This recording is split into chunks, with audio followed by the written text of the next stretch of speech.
The handouts or review materials must be treated with utmost confidentiality.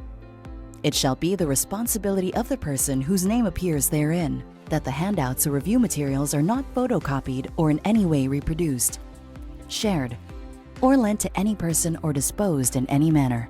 Any handouts or review materials found in the possession of another person whose name does not appear therein shall be prima facie evidence of violation of RA 8293. Top-notch review materials are updated every 6 months based on the current trends and feedback. Please buy all recommended review books and other materials.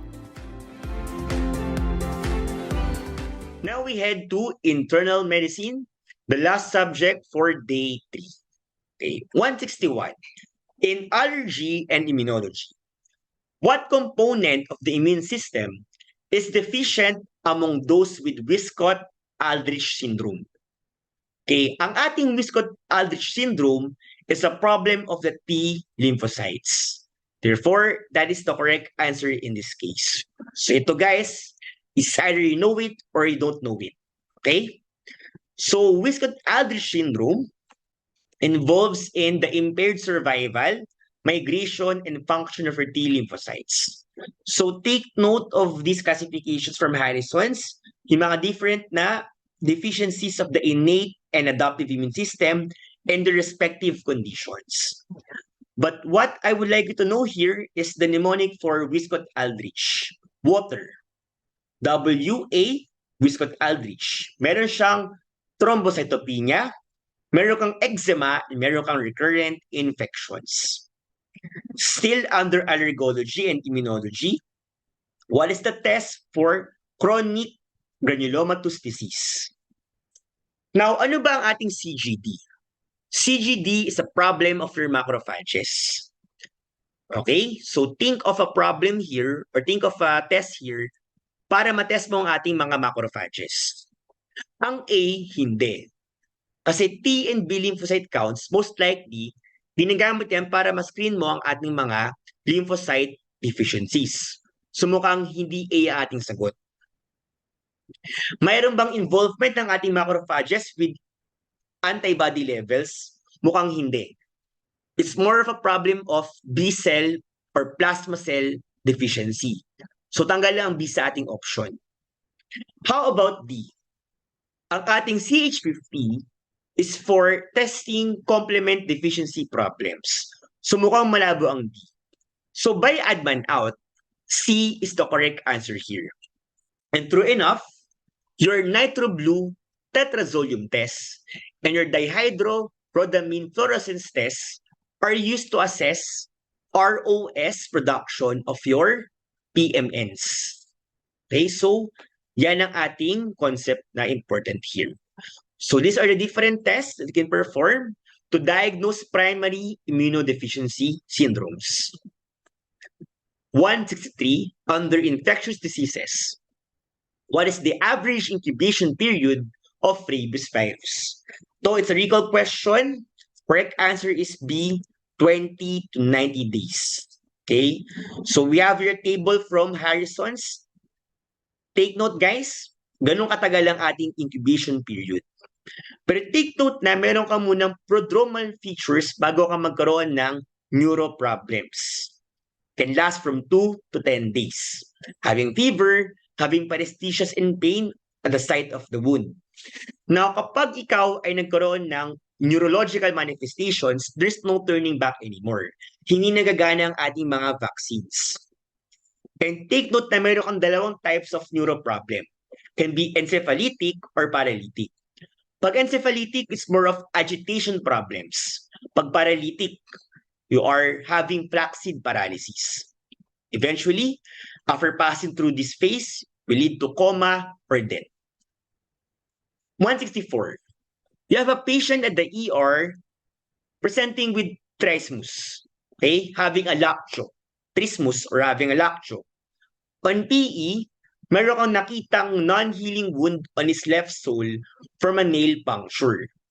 What is the drug of choice for this case? So trismus is part of the triad of your tetanus, along with Rhesus sardonicus and Opisthotonus. Ang trismus ay lactio, ang Rhesus you having your sardonic smile. Wala kang ganun ng pasyente mo. And opistotonos, ito yung naka-curl yung back ng pasyente na merong tetanus. So alam mo meron akong tetanus, okay? Hindi enough ang ating mga toxoid immunoglobulins, hindi enough ang ating MV support for our patient. You have to remove the vegetative organisms that is continuously producing your tetanus toxin from the nail puncture site. So the best drug of choice para mapatay yung organism na yun, yung ating Clostridium tetani, is to provide metronidazole. It is the drug of choice for tetanus disease. You may give penicillin. However, it is being discouraged kasi may actually cause spasms, exacerbation rather, and can also increase the risk for mortality. Pulmonology. Which of the following causes of pleural effusion will present with a pleural fluid LDH to serum ratio of less than 0.50? Now, recall your lights criteria. If you have a protein serum protein ratio of more than 0.5, if you have a pleural fluid LDH to serum LDH ratio of more than 0.6, and if the pleural fluid LDH is more than 2/3 the normal upper limit for serum, you will have an exudative pleural effusion. You only need one characteristic or one parameter. Now, in this case dito, ang point niya, ang LDH mo to serum ratio is less than 0.50. So, mukha kang transudative pleural effusion. With that case, sa mga choices natin, alin dyan ang transudative pleural effusion? It is only superior vena cava obstruction. Dok, paano yan? Guys, almost all of your pleural effusions are exudative, except for these 7. You have only 7 known or defined transudative pleural effusions.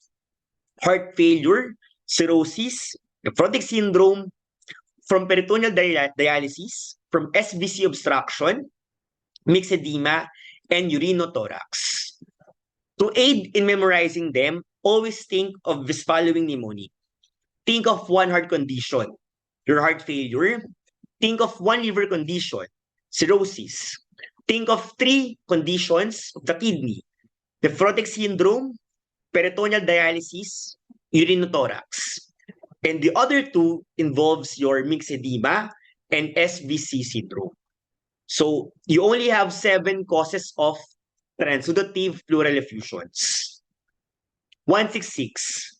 What is the most common clinical finding in patients diagnosed with bronchiectasis? It is having persistent cough with tenacious sputum production. Now, I have a question. You also have clubbing din naman. Okay? But about clubbing, ang gusto kong tanong sa inyo ay, meron ka bang clubbing sa COPD? No. Clubbing is not a sign of COPD. Instead, it could be a sign for an underlying lung cancer or probably bronchiectasis in COPD. So guys, you have to know that concept. Clubbing is not seen in COPD. If may nakita kang ganyan, rule out cancer, rule out bronchiectasis. Cardiology. Among patients with hypertension, cerebral blood remains unchanged in what mean arterial pressure range. Now, ang point niyan is about autoregulation. It's a legal question. Ang tanong, anong part or anong range ng ating map na ma-maintain ng ating autoregulation? It's actually a 50 to 150 millimeters mercury. Okay, cerebral blood flow remains unchanged over this range of map via autoregulation. 168. Risk of cardiovascular disease doubles with every blank increase in SBP and diastolic pressure respectively. Correct answer, every 20 increase in SBP and every 10 increase in diastolic blood pressure. Okay? It's also a form of recall question. Okay? Now, 169. A patient comes in the OPD for intermittent claudication. Based on history and PE, where is the most likely site of obstruction. Now, your intermittent claudication is the most common symptom of peripheral arterial disease. So sure ka na this is a case of peripheral arterial disease. Next question ay, ano ba ang most common site of pad obstruction? And the correct answer is C, femoral and popliteal arteries for around 80 to 90% of the patients. 170 under gastroenterology. What is the Hinchey classification of a spontaneously closed diverticulitis presenting with distant abscess formation? Okay, you have to know this guys, not only in surgery but also in IM kasi it is useful in management. Correct answer is 2. Now, this figure is from Harrison's. Okay, ang dami niyang sinasabi. Pero ang gusto ko lang malaman nyo ang mga keywords in red na ginawa ko. Okay? Stage 1, a localized abscess. Check. Stage 2, a distant abscess. Sa keyword. Stage 3, a purulent peritonitis. While stage 4, you have a fecal peritonitis. Ang 2-3 mo, okay, non-perforated ang ating sac dito. Pero in our stage 4, nabutas na ang ating sac and there's a free communication with the peritoneum. Kaya meron kang leakage ng fecal material causing fecal peritonitis. Now, you have to know your Hinchey classification of diverticulitis kasi usually stages 1 and 2 are medically managed while 4 is always surgical. Ang 3 natin, it can be either medical or surgical depending on the other comorbidities and age of the patient. So it's important for medical or surgical management. 171. So still under GI, you have here an abdominal pain. Hindi sinabi kung saan, pero meron kang lipase na 5 times the upper limit. So if you have a pain in the abdomen, meron kang mataas sa lipase, baka meron kang acute pancreatitis. No, ang tanong dyan, which of the following vital signs and parameters will be a marker of severity within the next 24 hours? Correct answer here would be D, serum creatinine. Bakit? Kasi it's a marker for severity under modified Marshall score. Okay? It's the best answer there. Mali ang A kasi in your serious criteria, dapat more than 90. Mali ang B kasi dapat it should be less than 36 or more than 40. Okay, 36 pala or more than 38 based on the serious criteria. So mali si B. And mali si C kasi dapat it should be hematocrit of more than 44%. Okay? Pero among all of them, for me, ang pinaka-important dyan is your bicep scoring. We have to memorize your bicep scoring kasi it is important for triaging your patient. Kasi if you have a value of at least 3, dapat nasa ICU ang taong may acute pancreatitis. A value of at least 3, ICU, dapat nasa ICU ang isang taong may acute pancreatitis. Take note guys, sa your Atlanta criteria ulit ha. You only need 2 of the criteria for acute panc para masabi siya. First, the abdominal pain should be severe at the epigastric area, boring in character, going to the back. Pangalawa, at least 3-fold elevation in serum lipase or amylase. Pangatlo is an imaging finding. And this imaging finding dapat makita sa isang cross-sectional abdominal imaging. 172, under nephrology. Which of the following nephrotoxin-associated kidney injury is correctly matched? Again, it's a form of recall question. Best answer is cisplatin, cell necrosis and apoptosis. Okay, pag ifosfamide is more on hemorrhagic cystitis and tubular toxicity. Can even cause Fanconi syndrome. Pag bevacizumab, it's about damage to your glomerular microvasculature, leading to a thrombotic microangiopathy. Pag vancomycin, ang problema dyan ay nagkakaroon ka ng intratubular obstruction kasi namumuo ang iyong vancomycin, it forms crystals inside the tubule. So, in patients in the ward, kapag meron kang vancomycin na binibigay sa pasyente, you have to make sure that you have to increase the fluid rate para hindi super mamuo ang vancomycin in the tubules. Kasi magkukos talaga yan ng EKI. Now, aminoglycosides and amphotericin B can lead to tubular necrosis. And guys, you have to memorize these concepts. It's more of memorization. Okay? Next question. What is the recommended amount of urine volume for a patient presenting with uric acid stones? Correct answer, kailangan makaihi ka ng at least 2 liters per day. And not only for uric acid stones. For all stone types, dapat the urine volume should be at least 2 liters per day.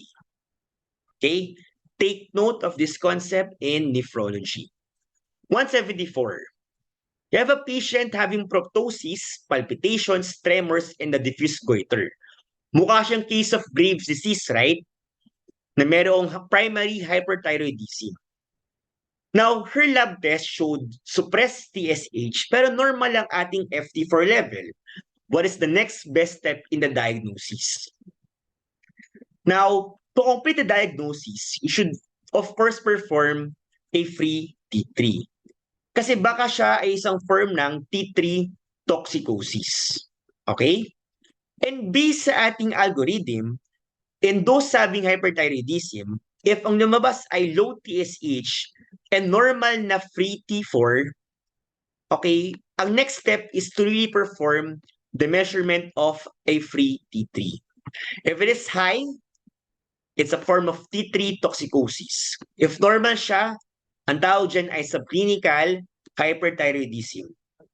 Okay, you don't treat that, you must perform only a follow-up after 6 to 12 weeks. If ikaw ay subclinical hyperthyroidism.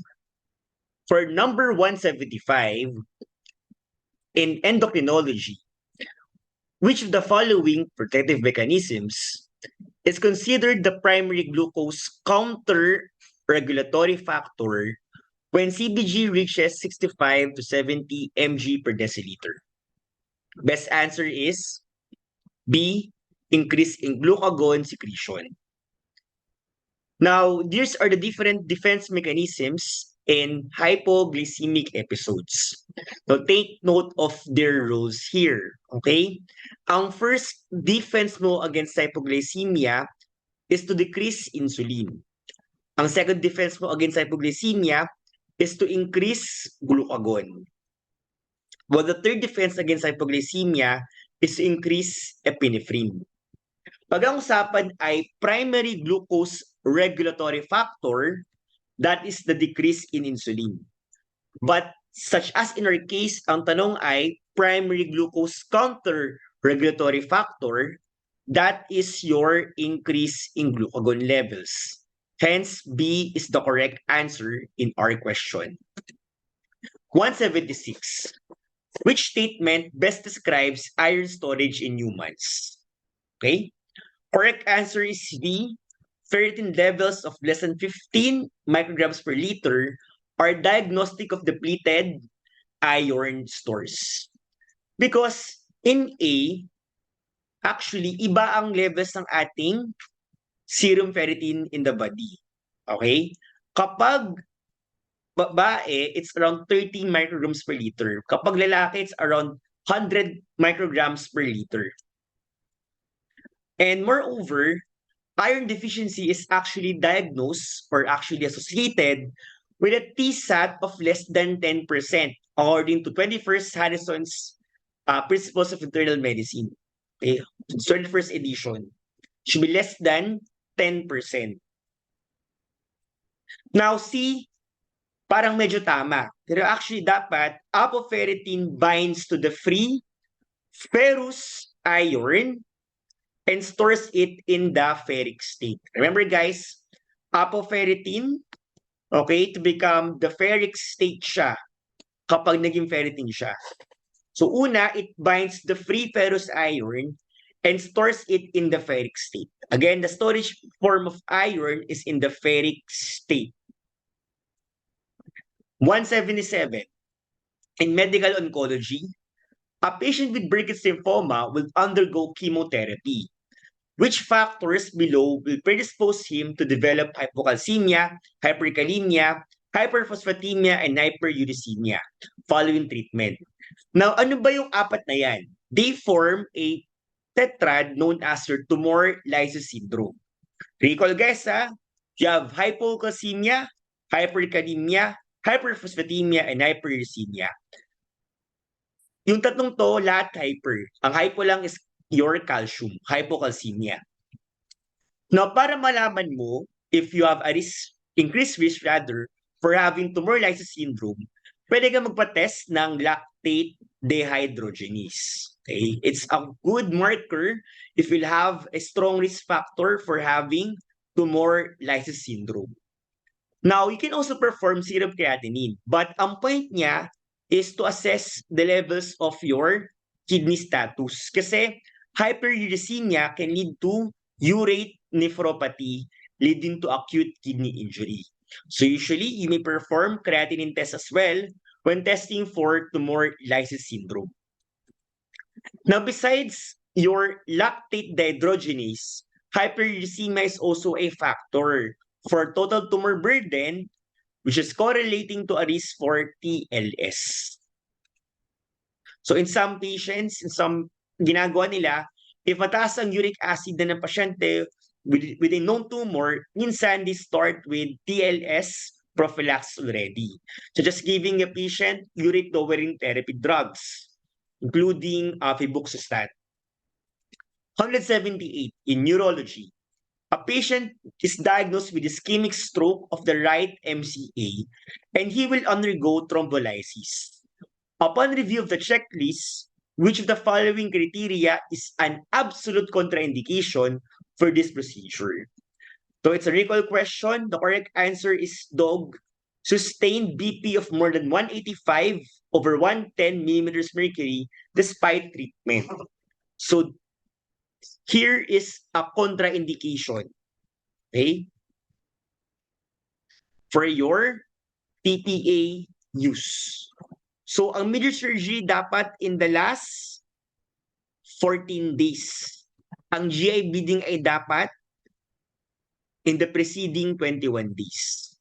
So, the correct answer here is sustained BP over 185 over 110 millimeters mercury.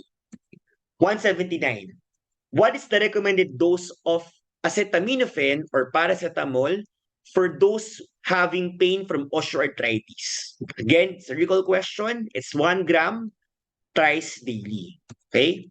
It stemmed from this table in Harrison's. Kung saan kailangan meron kang up to 1 gram TID. However, guys, take note that paracetamol has a limited efficacy for OA. Ang best talaga in terms of pharmacotherapy is your NSAIDs. Unfortunately, mahirap mabigay ng NSAIDs sa matanda. Kasi 1, you have a higher risk for GI bleeding, and 2, you have a higher risk for cardiovascular disease problems. 180 in dermatology. A patient with HIV on ARTs comes in the emergency room presenting with fever of more than 39 degrees Celsius, sore throat, conjunctivitis, and acute onset of painful, dusky, atypical target-like lesions. What is the most likely culprit for his symptoms? Definitely, this could be a case of Stevens-Johnson syndrome or toxic epidermal necrolysis. Ang tanong dyan, among the choices, ano dyan ang pwedeng culprit sa kanyang sintomas? Correct answer is nevirapine. Okay? SJS10, depende yan sa kanyang involvement at TBSA. If less than 10%, it's known as SJS. If more than 30% TBSA ang involvement, ang tawag dyan ay toxic epidermal necrolysis.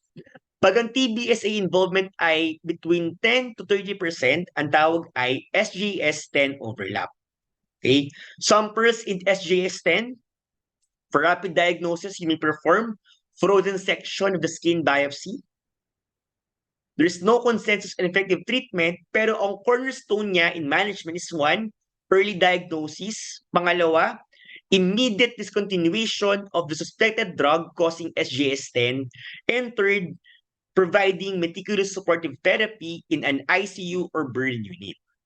Now, what are the drugs involved in SJS-10? Always think of Sanasvax, okay? Okay, sulfonamides, allopurinol, nevirapine, antiepileptics, lamotrigine, phenytoin, carbamazepine, beta-lactams, and your oxycam NSAIDs. Now let's go into the finals questions for your obstetrics and gynecology. First question, a 28-year-old G2P11001 at 26 weeks AOG came in for prenatal consult. Her blood pressure was elevated for the first time at 150 over 100 millimeters mercury for 2 occasions 4 hours apart. 24-hour urine protein was 125 milligrams. No other signs and symptoms were noted. How do you classify this hypertensive disorder? Is it A, gestational hypertension, B, preeclampsia without severe features, C, preeclampsia with severe features, or D, chronic hypertension? So our answer here is gestational or transient hypertension. Ano yung clues natin? Unang-una, 26 weeks, so beyond 20 weeks age of gestation. First time niyang magka-high blood pressure. Her 24-hour urine protein did not meet the cutoff for preeclampsia, and wala siyang signs and symptoms of severe features of preeclampsia. So remember yung definition natin of gestational hypertension is if there is either systolic of greater than or equal to 140 and or diastolic of greater than or equal to 90 on 2 occasions at least 4 hours apart after the very important cutoff of 20 weeks gestation in women with previously normal blood pressure. So if choice D, yung chronic hypertension, that would be hypertension prior to 20 weeks AOG. Okay, so the person already has previously abnormal blood pressure. Now, depending on your reference, kung chronic hypertension, it can persist up to 6 weeks after delivery, as in blueprints, or 12 weeks according to Williams. Now, yung choice B and yung choice C, which were preeclampsia without and with severe features respectively, remember that we can either diagnose preeclampsia with the presence of proteinuria, and the definition of proteinuria in preeclampsia is at least 300 milligrams in a 24-hour urine collection. In our patient, 125 milligrams lang. Furthermore, you can also diagnose it with a PCR of greater than or equal to 0.3, so greater than or equal to 300, greater than or equal to 0.3, or a dipstick reading of +1 protein. Or kung sinasabi nating preeclampsia with severe features, so kahit nawala yung proteinuria pero merong severe features, like a systolic of greater than or equal to 160 or a diastolic of greater than or equal to 110, thrombocytopenia, renal insufficiency, impaired liver function, pulmonary edema, and or cerebral or visual symptoms, we can answer choice C, which was preeclampsia with severe features. Pero dahil wala yun, the best answer is gestational hypertension. Next, hemolysis and HELLP syndrome can be diagnosed by this laboratory finding: a platelet count of less than 100,000, AST of more than 70, LDH of more than 600, or a serum creatinine concentration of more than 1.1. So ang tinatanong is hemolysis. So definitely our answer here is letter C, or LDH. So remember, yung HELLP syndrome natin is a mnemonic that stands for hemolysis, elevated liver enzymes, and low platelets. So HELLP. Now, hemolysis manifests as either two things. It can either be an elevated LDH or reduced haptoglobin level. So why is LDH elevated in the presence of a hemolytic disease? It's because LDH is present intracellularly in your red blood cells. So if you have hemolysis, you cause release of this LDH. Therefore, you get a high LDH in your blood levels. See, haptoglobin naman, this is a substance produced in the liver, and it is really important for binding free hemoglobin in the blood. So if you have lysed red cells in your bloodstream, you would have free hemoglobin in your bloodstream, and your haptoglobin would bind to this. So because if you have massive amounts of hemolysis, a lot of haptoglobin would be busy binding to the free hemoglobin. Therefore, haptoglobin would be reduced. Choice A, B, and D are incorrect. So see choice A of platelet less than 100,000, that's not hemolysis, that's thrombocytopenia. Choice B, obviously, it pertains to the EL or the elevated liver enzymes. And choice D is a renal insufficiency, which is not included in the diagnosis of HELP. So remember, there are different classification systems for HELP syndrome. You can use the Mississippi classification, where class 1 is more severe and class 3 is less severe, depending on the platelet count, AST or ALT, whereas the LDH requirement remains the same for all of them of greater than 600.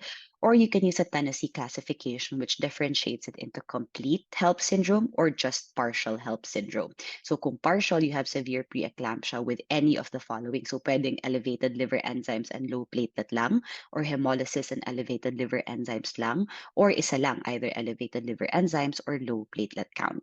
So this is partial HELP syndrome, depending on which classification system you use. Next, a 42-week age of gestation preemie gravid came in with the following cervical findings. Cervix was 1 centimeter dilated, 60% effaced, head is at station -1, soft cervix in the anterior position. How do you manage this patient? So two-step question. Una, ano yung Bishop score niya? Pangalawa, ano yung management based on that Bishop score? So based on these findings, this patient's Bishop score is 9, and therefore, if the patient's Bishop score is 9, the answer is letter C, induction of labor with oxytocin, especially because the patient is already post-term. So the Bishop score of this patient is 9, and we'll go through the scoring later. And remember, a score of more than 8 means the cervix is already favorable for induction of labor. Furthermore, this patient is already considered post-term at 42 weeks age of gestation, so induction of labor is a good choice and it is already warranted. In choice A, which was cervical priming with dinoprostone gel or with laminaria, choice A and choice B, these are incorrect because the cervix is already favorable. Our Bishop score is already 9, so we do not need to prime the cervix anymore.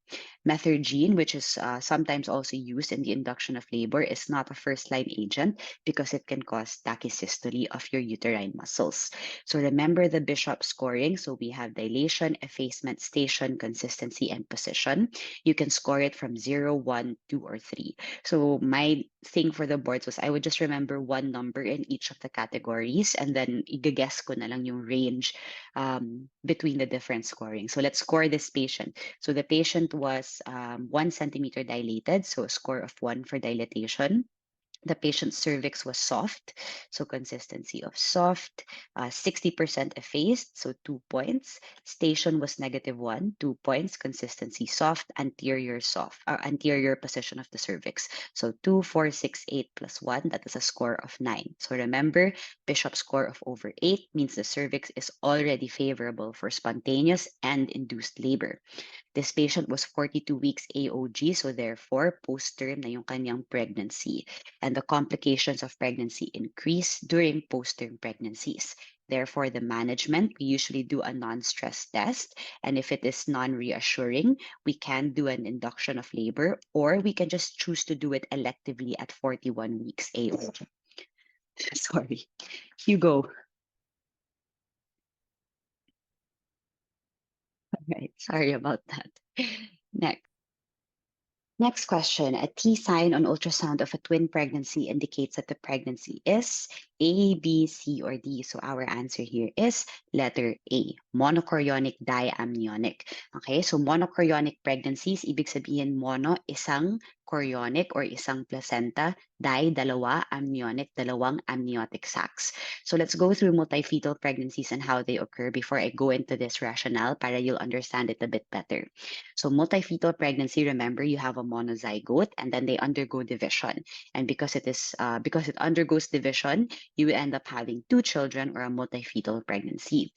The earlier it divides, so sometimes within day 1 to 3 of cleavage, you will have dichorionic diamniotic pregnancies. Ibig sabihin, dalawang placenta, tig-iisa sila, and dalawang amniotic sac, tig-iisa sila. Dichorionic diamniotic. Kapag later nag-divide, cleavage day 4 to 8, mag-share na kayo ng isang placenta. So monochorionic, pero tig-iisa pa rin ang amniotic sac. So monochorionic diamniotic. If even later ang cleavage at day 8 to 13, you end up sharing everything. So you share both the amniotic sac and the placenta. So it becomes monochorionic and monoamniotic. And if it divides even later, you end up sharing a body. So you become conjoined twins. So, what does it look like on ultrasound? If it's monochorionic and diamnionic, you share a placenta and the amniotic sacs are different. Ang nangyayari, the space between the two amniotic sacs is not occupied by any placenta. It's blank and it's very, very thin. And this is what we call the T sign. So this is the letter T. So this is twin letter A, twin letter B. This is the dividing membrane between the two amniotic sacs, and walang placenta in the middle because they are sharing one placenta. So this is the T sign. In dichorionic diamnionic, you will see a fused dichorionic placenta in between the membranes of the two amniotic sacs.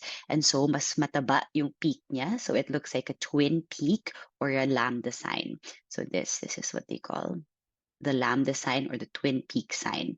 Okay, so let's go back to the rationale with those images in mind. It will hopefully make a bit more sense. So monochorionic pregnancies, meaning one placenta, they have a dividing membrane that is so thin, generally less than 2 millimeters, without apparent extension of the placenta between the dividing membranes, and that is called the T sign. So again, T, very thin, no placenta over here.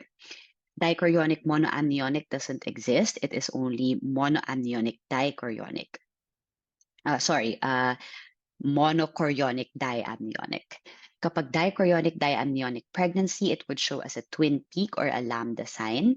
And lastly, you can identify monochorionic and monoamnionic ultrasound identification of conjoined twins, but it would not really present with the T sign that we can see. Okay. Next question. This type of abnormal presentation is brought about by the absence of the Nitabuk layer. I think I'm pronouncing that incorrectly. Nitabuk, I'm not sure. Is it A, placenta previa, B, morbidly adherent placenta, C, vasa previa, or D, filamentous placenta? The answer here is letter B, the morbidly adherent placenta. So placenta accreta, which is another word for morbidly adherent placenta, describes the syndrome wherein the placenta is abnormally implanted, is very invasive, and is adhered to your uterus. So this abnormal placental adherence to the myometrium or the muscular layer of your uterus stems partly from either partial or total absence of the decidua basalis or the imperfect development of a fibrinoid layer called the Nitabuk layer. Okay, so if we look at this figure over here, this is your decidua basalis with the zona compacta and zona spongiosa. And this little layer of fibrinoid deposits here is your Nitabuk layer, Nitabuch layer. And if this is absent or aberrant, you would have an increased risk of placenta accreta or morbidly adherent placenta. So see choice A, which is placenta previa, is incorrect because that means that the previa or the placenta is implanted somewhere in the lower uterine segment, either over or very near the internal cervical os. Vasa previa occurs when the fetal vessels course through the membranes and present at the cervical os. Whereas choice D or filamentous placental assertion occurs when the umbilical vessels characteristically travel within the membranes before reaching the placental margin. So these are incorrect answers to the question of which one of these is brought about by the absence of this Nitabuch layer. Next, a 40-year-old G2P1 1001, 40 weeks AOG came in for induction of labor. CST showed late fetal heart decelerations in all three of her contractions in 10 minutes. What is the result of the CST and what is the most appropriate management? Is it a negative CST, proceed with induction, a positive CST, proceed with induction, a negative CST, expedite delivery and perform CS, or a positive CST, expedite delivery and perform CS? So first we have to ask ourselves, is this negative or is this positive? So the late fetal decelerations in all three of her contractions shows this is a positive CST. So let's rule out A and C. Now, in terms of what the management is it induction of labor or an expeditious delivery by performing a CS? The answer is letter D. It's a positive CST and we must expedite delivery and perform CS if available. So a positive CST is what we call an abnormal CST. So how do we know if it's abnormal? If there are late fetal heart decelerations, so remember the mnemonic VL CHOP, kapag late fetal decelerations, it's usually due to placental insufficiency. So if it follows more than or at least or more than 50% of contractions, even if the contraction frequency is less than 3 in 10 minutes, so that counts as a positive CST.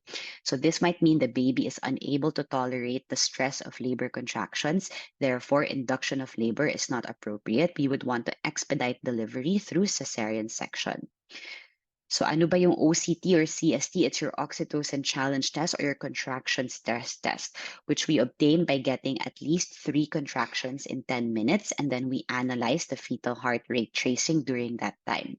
So sabi dito, if during those 3 contractions within 10 minutes, if at least 50% of those contractions showed late fetal heart decelerations, we would categorize it as positive CST. In our case, all 3 of her contractions in 10 minutes, all of them showed late fetal heart deceleration. So definitely, this is an abnormal or positive CST. So ano yung management natin for positive CST? Again, it is to deliver the baby as soon as possible, even if it involves having to perform a cesarean section. Kasi a positive CST suggests they cannot handle the stress of contractions during labor. Okay? Next question for obstetrics and gynecology. What is the appropriate management given the following BPS findings in a diabetic patient? 1 episode of fetal breathing, 3 discrete body movements, 1 discrete flexion and extension of the arms, amniotic fluid volume of 9 cm, and a reactive non-stress test. Is it A, to repeat the test weekly? B, repeat the test twice weekly. C, chronic fetal asphyxia suspected, deliver. Or D, almost certain fetal asphyxia, deliver. So first, score muna natin yung BPS ng pasyente na to. So remember, we do BPS whenever we are concerned about the fetal well-being, particularly in high-risk patients. So we tend to do this in the 3rd trimester. So let's score it. Remember, the BPS has 5 components, and each component is scored as either 0, absent, or 2, present. So the first thing we check is fetal breathing. We have to have at least 1 observed episode of fetal breathing. So this is present. So that's a score of 2. 3 discrete body movements. So in terms of movement, yes, the minimum is 3 body movements. So that's another score of 2. In terms of tone, we have to observe 1 episode of flexion and extension of any limb. So pwede arm or leg. This is present in the patient. So score is now 6. Amniotic fluid volume, we have to see at least 1 pocket of 2 by 2 centimeters, so 9 cm. Yes, that is another score of 8. And lastly, for the non-stress test, it has to be normal or reactive. So therefore, this patient has a score of 10 over 10. So we're not too concerned about asphyxia at this stage kasi perfect yung BPS niya. So eliminate na natin ang choice C and choice D. Yung tanong na lang, will we repeat the test weekly or twice weekly? Because the patient is diabetic, we would have to repeat this test twice a week. Okay? So if the patient, so the answer is, ayaw mag-move. Ayan, letter B, repeat the test twice weekly. If the patient was not diabetic, we would have answered choice A. So again, the score for this patient is 10 over 10, suggesting the fetus is normal and non-asphyxiated. There's no indication for intervention at this point, and so the test should be repeated weekly. However, dahil diabetic yung patient, so at higher risk, we repeat the test twice a week. So again, choice A, C, and D are incorrect. So how do we interpret your BPS? So we have figured out how to score the BPS. How do we interpret the score? So if the score is 10, perfect. Obviously, this suggests normal and non-asphyxiated fetus.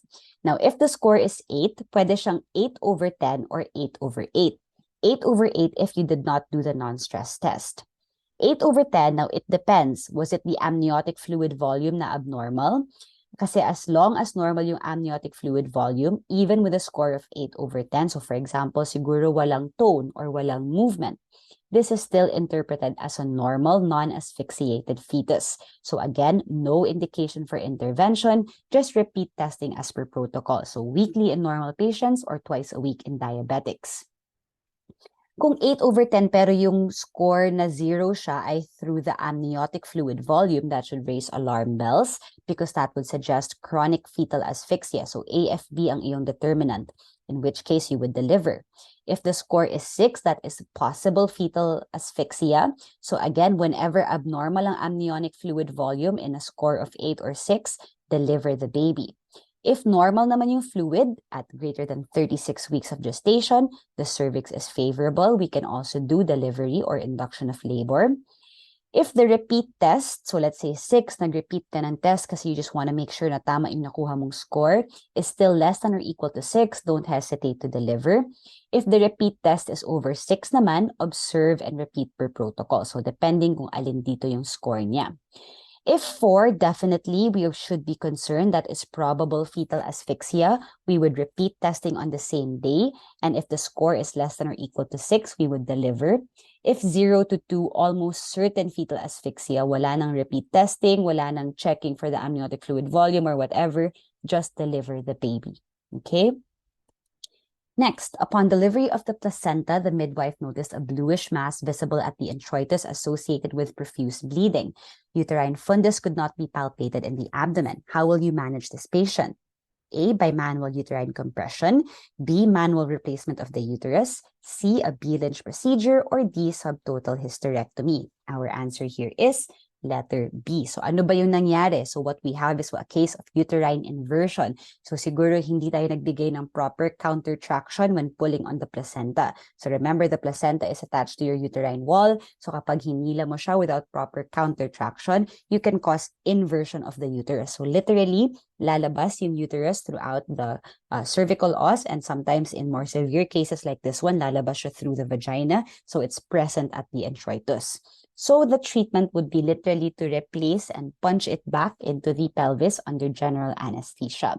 So uterine inversion occurs when the uterine fundus turns partially or completely inside out, and it is evidence as a round mass in the cervix or in the introitus, and is typically accompanied by quite significant bleeding. So again, manual replacement of the uterus under general anesthesia. Itong A, C, and D, do we use that for uterine inversion? Diba? We use it for postpartum hemorrhage in cases of uterine atony. So this is what manual replacement of the uterus looks like, and that is our treatment for uterine inversion. Next, what age of gestation is the fetus most at risk for contracting congenital varicella syndrome?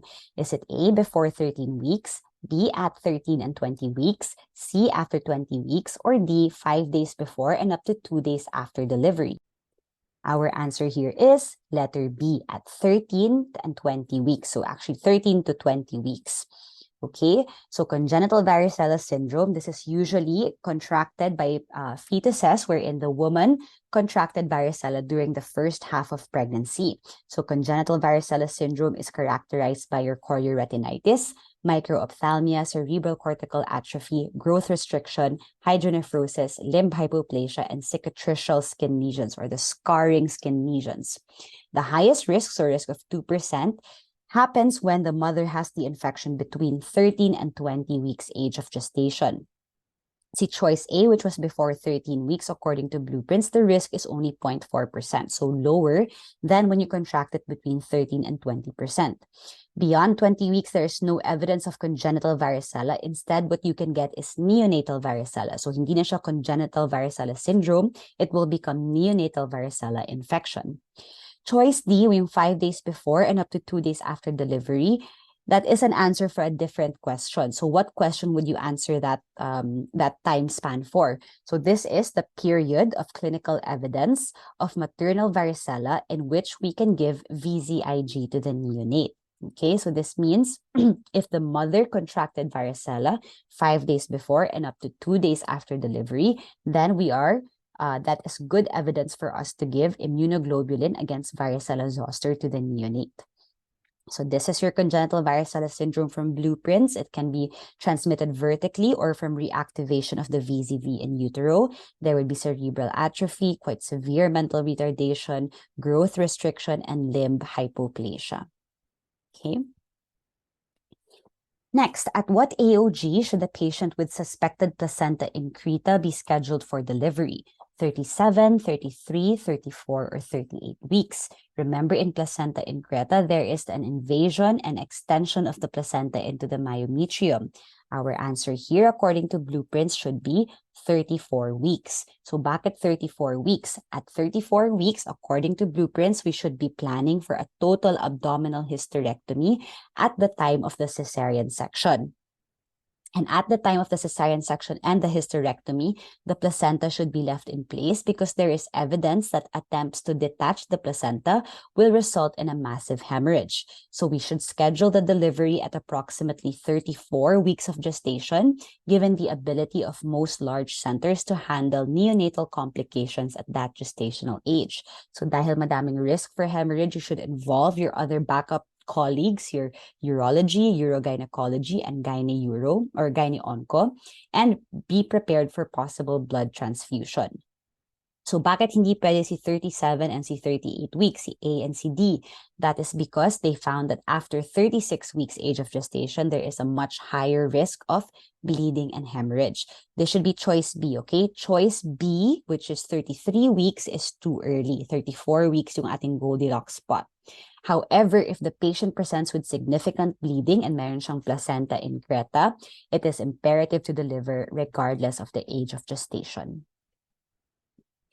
Next, this type of degeneration of leiomyoma occurs in 5 to 10% of pregnant women, causing abdominal pain. Carneous, calcific, hyaline, or fatty? Our answer here is carneous. So this occurs in 5 to 10% of pregnant women.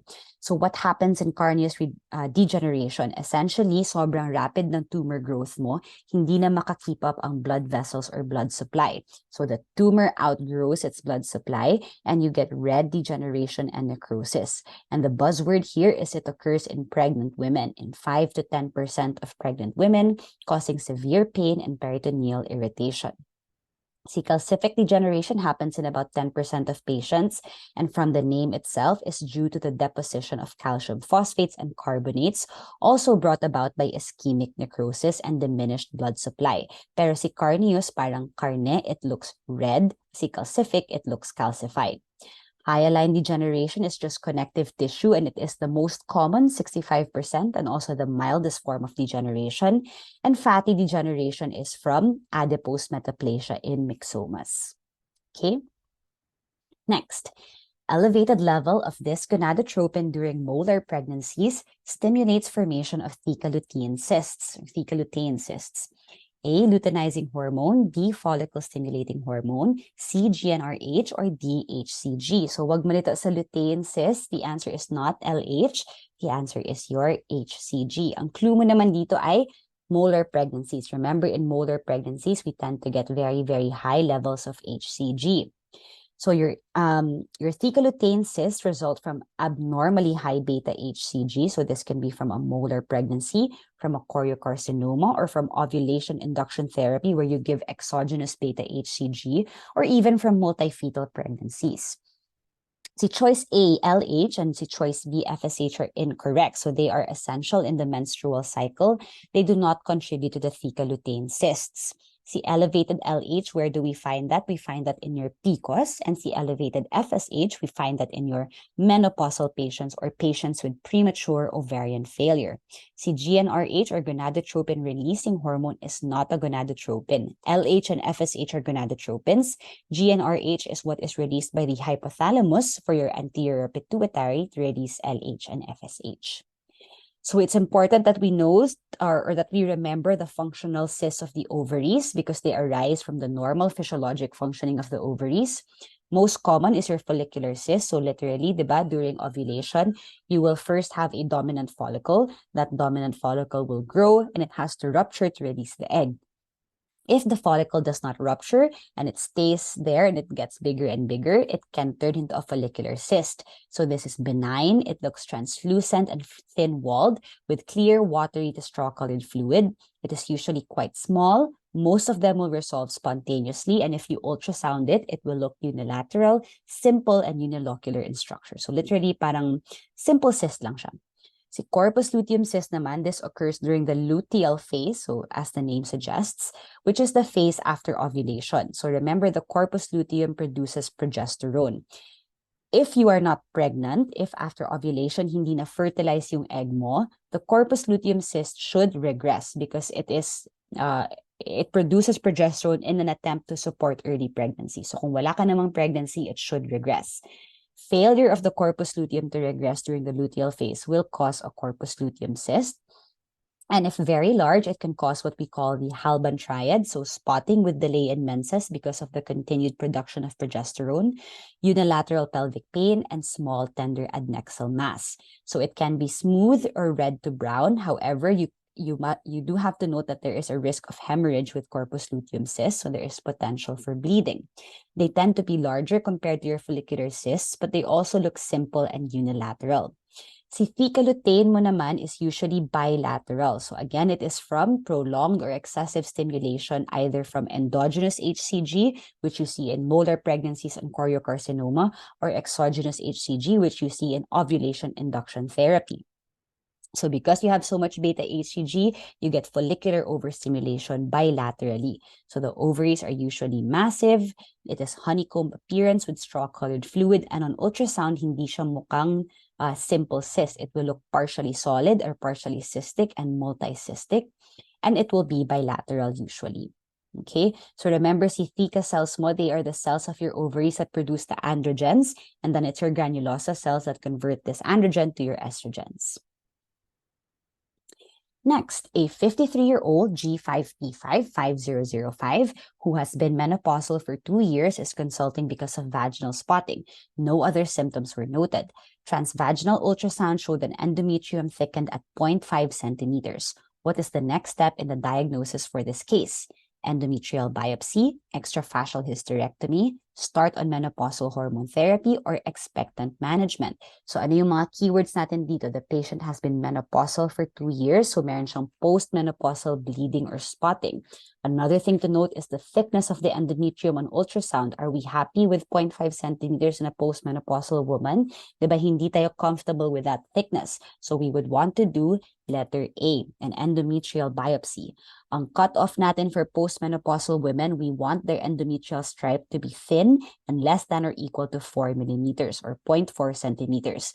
Anything greater than this should ring our alarm bells and make us concerned about things like endometrial hyperplasia or endometrial carcinoma, especially in a postmenopausal woman who presents with postmenopausal bleeding. Choice B, hysterectomy. We're not gonna go to a hysterectomy right away. We first have to figure out what is going on. Is it malignant? Is there hyperplasia? If it is malignant, then we can consider surgery. Menopausal hormonal therapy, we only can start this once we have already ruled out malignancy or hyperplasia. Remember, menopausal hormonal therapy involves giving estrogen and progesterone. Your endometrium is responsive to both estrogen and progesterone. So if you give menopausal hormonal therapy, tapos hindi ka pala sure, yun pala endometrial cancer yung cause ng spotting niya, you end up making the cancer worse. Expectant management, we would not be comfortable with that kasi again, nag-exceed niya na yung 4 millimeter allowance natin for the endometrial stripe and the patient is already bleeding. So definitely we have to figure out what's causing it. So the answer here is letter A, do an endometrial biopsy. Next, on surgical staging procedure of an ovarian mass, there was noted to be a 2 centimeter metastatic lesion at the omentum. What is the stage of the ovarian carcinoma? Is it 2B, 3B, 3C, or 4A? So dahil may metastatic lesion at the omentum na 2 centimeters, our answer is letter B, 3B. So stage 3B includes visible peritoneal metastases beyond the pelvis. So in this case, it is the omentum up to 2 centimeters in size. So check for the previous question stem. So the Mets may or may not involve the RPLN or your retroperitoneal lymph nodes. So let's go through the staging of your ovarian cancer. So stage 1, if it's confined to the ovaries or the fallopian tubes, it can be differentiated into 1A, 1B, or 1C. So 1A, madaling maalala, 1 ovary lang. 1B, madaling maalala, 2 ovaries ang involved. 1C is if there is a rupture or spill. Ibig sabihin there is extrusion of the malignant cells outside of the ovaries. 1C1, if it was a surgical spill, ibig sabihin during surgical exploration, natamaan mo yung ovary and then there was spill of its malignant contents. C2 if it was ruptured before surgery even began. And C3 is if nagperitoneal washout ka, you assessed the fluid and you found positive malignant cells.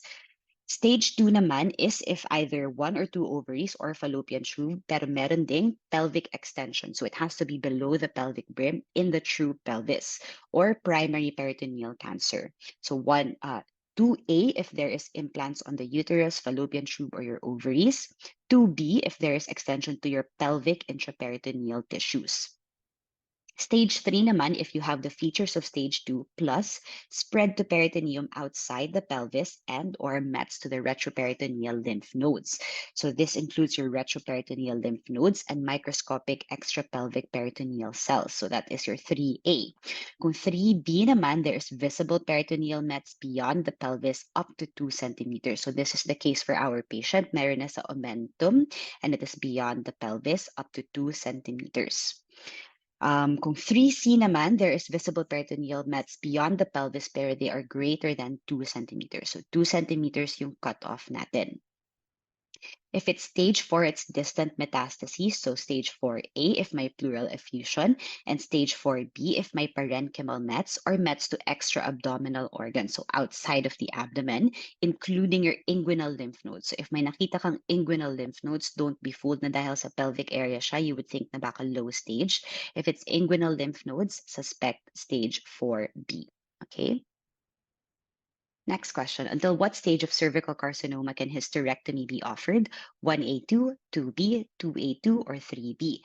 The answer here is 2A2. So the question here is until what stage? So ano yung maximum stage by which we can offer surgical treatment or hysterectomy?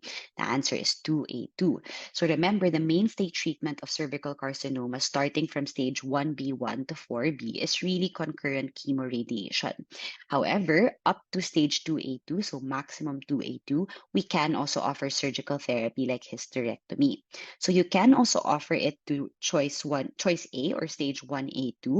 However, the question is asking until ano yung maximum stage that you can offer this. So higher stage tumors like stage 2B or 3B, hindi na pwede ang surgery. We would have to do chemoradiation. So if you can see here, starting from ending at 2A2, ito lang yung last chance that we can do surgical treatment like your primary radical hysterectomy with bilateral salpingo-oophorectomy and bilateral lymph node dissection. Starting at 2B onwards, we would only give chemotherapy and radiotherapy. Okay? Next, a 28-year-old nulligravid consulted because of foul-smelling vaginal discharge on wet mount motile trichomonads were seen. Her male partner should be given what medication? So first of all, ano yung diagnosis natin dito? Wet mount of motile trichomonads. This is your trichomoniasis. It is an STI. We must treat both the patient and the partner. So if the male partner is to be treated, the drug of choice is metronidazole, 2 grams orally as a single dose. So again, this is a case of trichomoniasis. For males, ito yung recommended regimen. For females, the recommended regimen is choice A, which is 500 milligrams of metronidazole twice a day for 7 days. Kung hindi available ang metronidazole, we can give tinidazole 2 grams as a single dose for both males and females. Cyclotrimazole cream is not given per rectum and it's not given for trichomoniasis. It is given as a vaginal suppository for candidiasis or your thrush infections. Si clindamycin naman is not really a treatment for trichomoniasis but is instead an alternative regimen for BV or bacterial vaginosis. Next, a 28-year-old G2P1 1011 presented with secondary amenorrhea after completion curettage for incomplete abortion. What diagnostic tool would you request first to evaluate her condition? Is it A, a transvaginal ultrasound, B, progesterone challenge test, C, pregnancy test, or D, TSH? So guys, whenever there is secondary amenorrhea, regardless of the history, the first thing to do always is letter C, order a pregnancy test. By far, regardless of the history, pregnancy is the most common cause of secondary amenorrhea. The patient is 28, so she is of reproductive age. Therefore, any reproductive aged woman with secondary amenorrhea, the first thing you should test is a pregnancy test. So we can do a transvaginal ultrasound, but we should do that after doing the pregnancy test. The progesterone challenge test is used to check whether or not she will have withdrawal bleeding. And hypothyroidism can be a cause for secondary amenorrhea, but the first thing we do is still check a pregnancy test.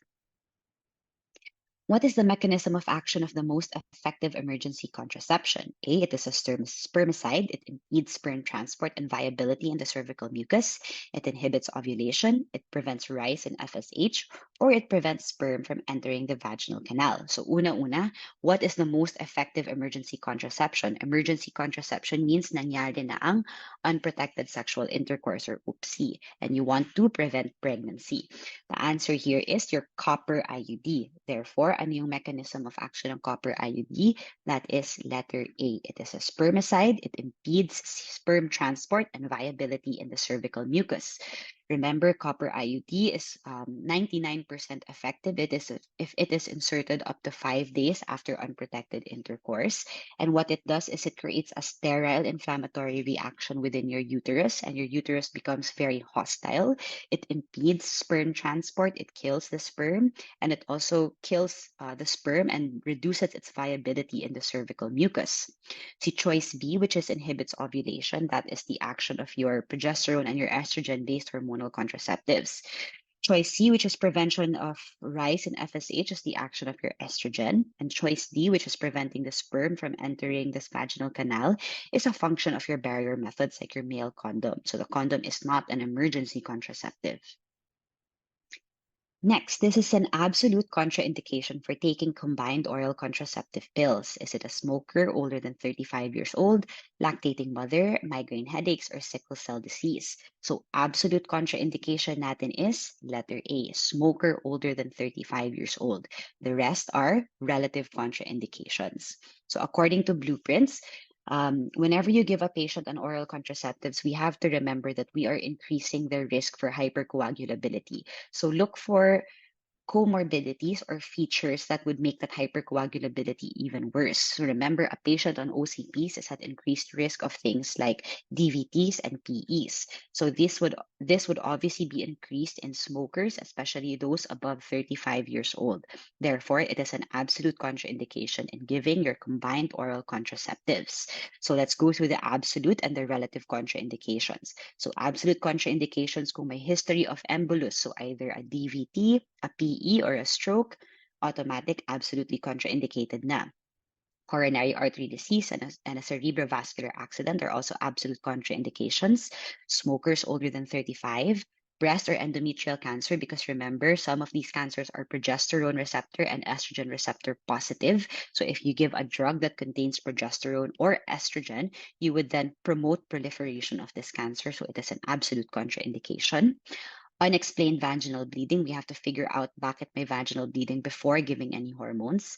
Abnormal liver function, known or suspected pregnancy, severe hypercholesterolemia, severe hypertriglyceridemia, and SLE can be considered an absolute or relative contraindication depending on the severity of the disease.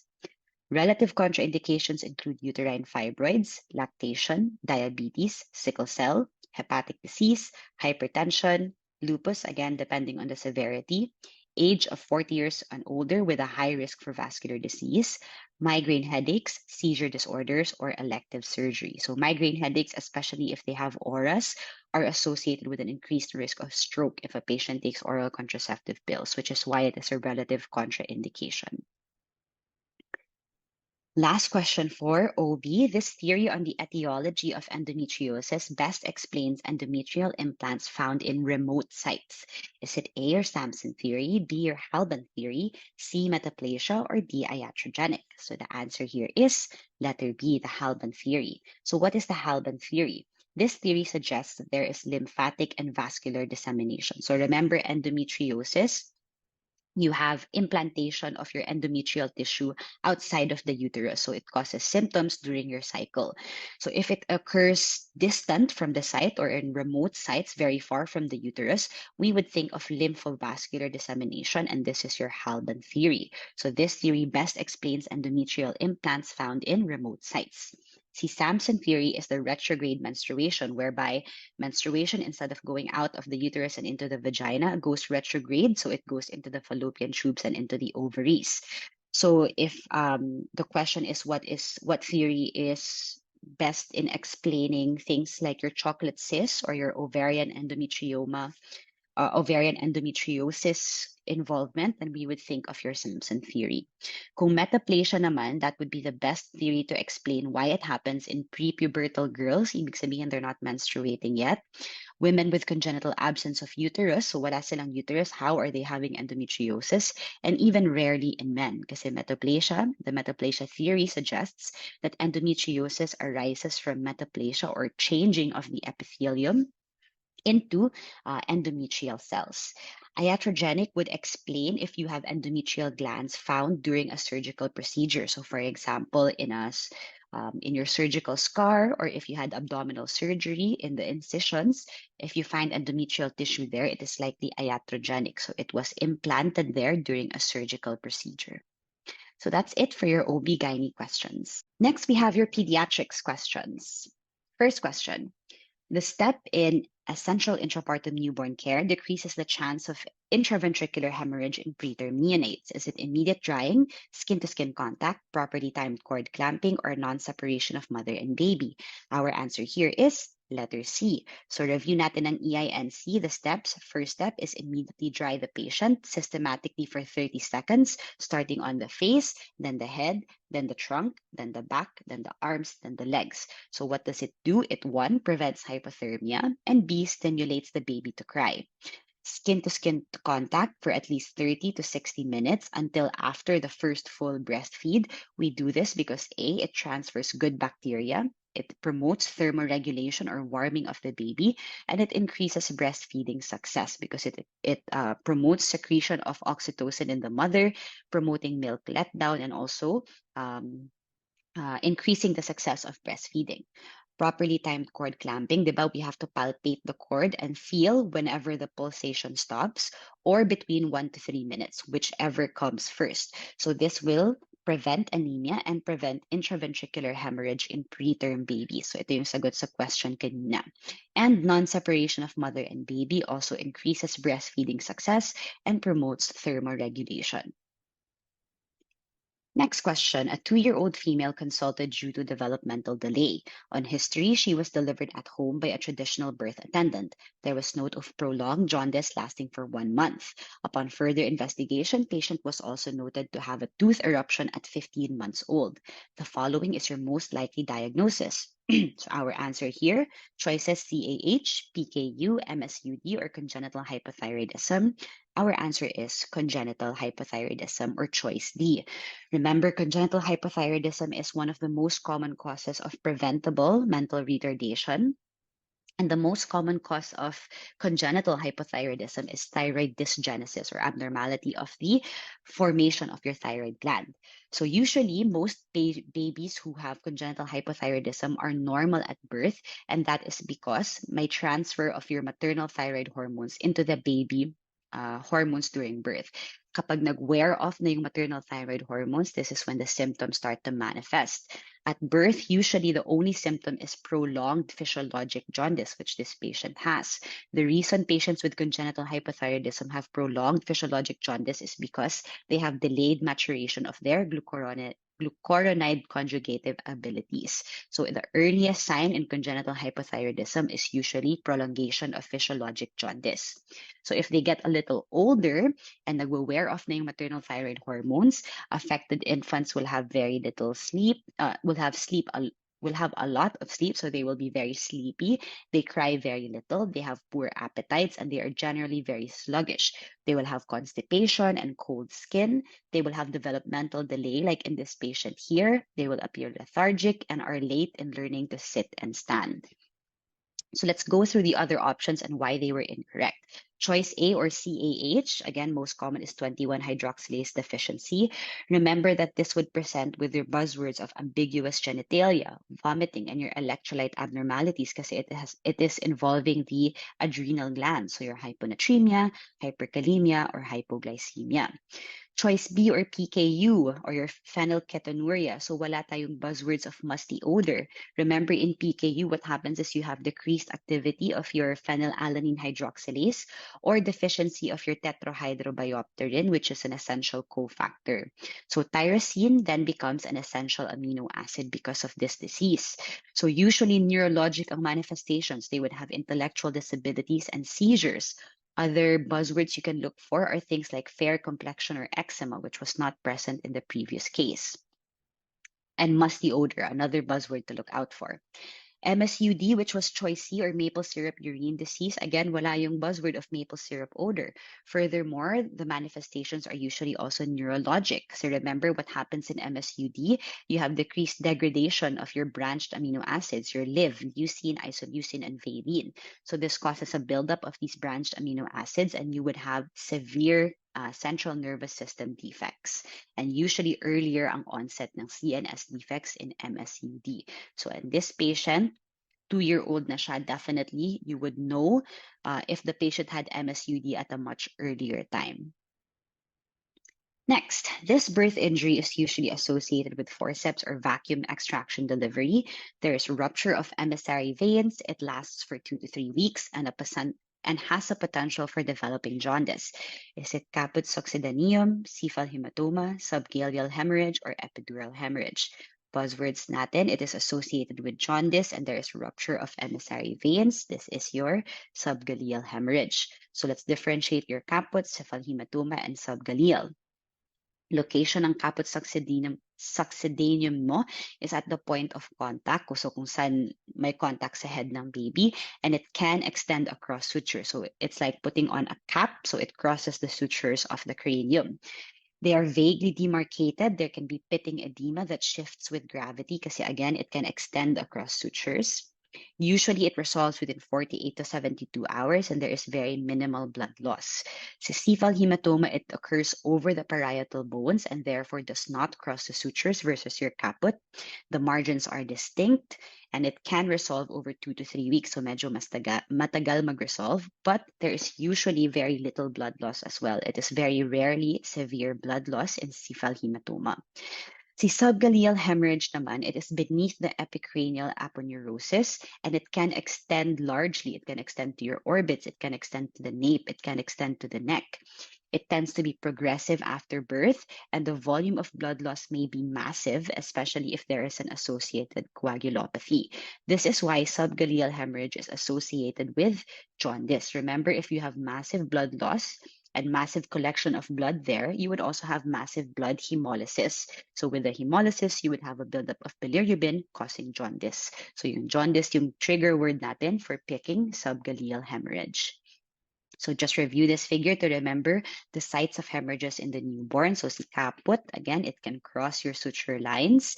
Si cephal hematoma is over the parietal bones and it does not cross your suture lines. Si subgaleal hemorrhage is found underneath the epicranial aponeurosis, and this can be life-threatening. There can be massive amounts of blood loss, and it can present with jaundice.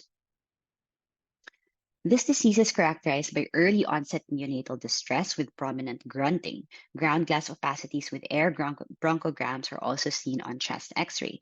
The mainstay management of this disease is, so una, ano yung diagnosis natin? Early onset grunting, ground glass opacities, think of your neonatal respiratory distress syndrome. Therefore, the treatment is letter B, surfactant replacement. So really important to differentiate RDS versus transient tachypnea of the newborn versus persistent pulmonary hypertension. Yung demographics natin, kung preterm, we would think of your RDS or respiratory distress syndrome. Sa TTN, usually term babies who are born via cesarean section.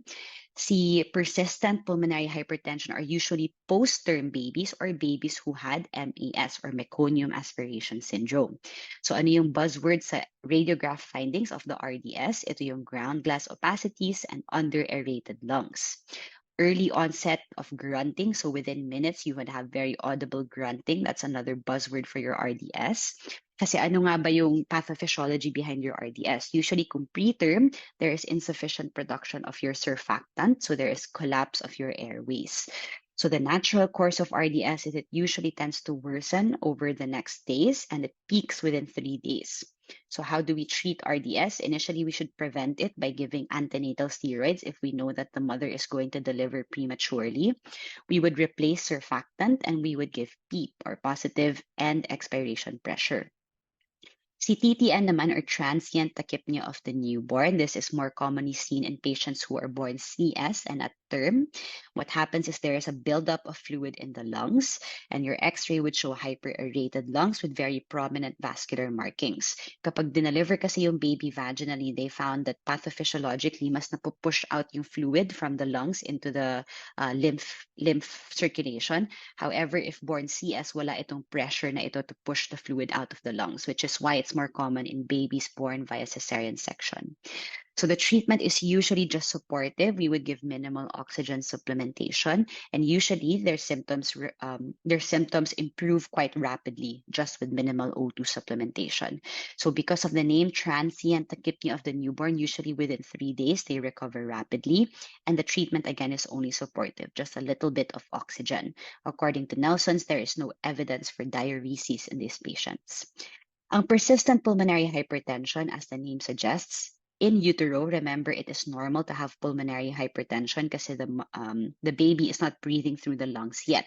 However, after delivery, after the first breath, your pulmonary vascular resistance should drop. If it doesn't drop, this is what we call the persistent pulmonary hypertension.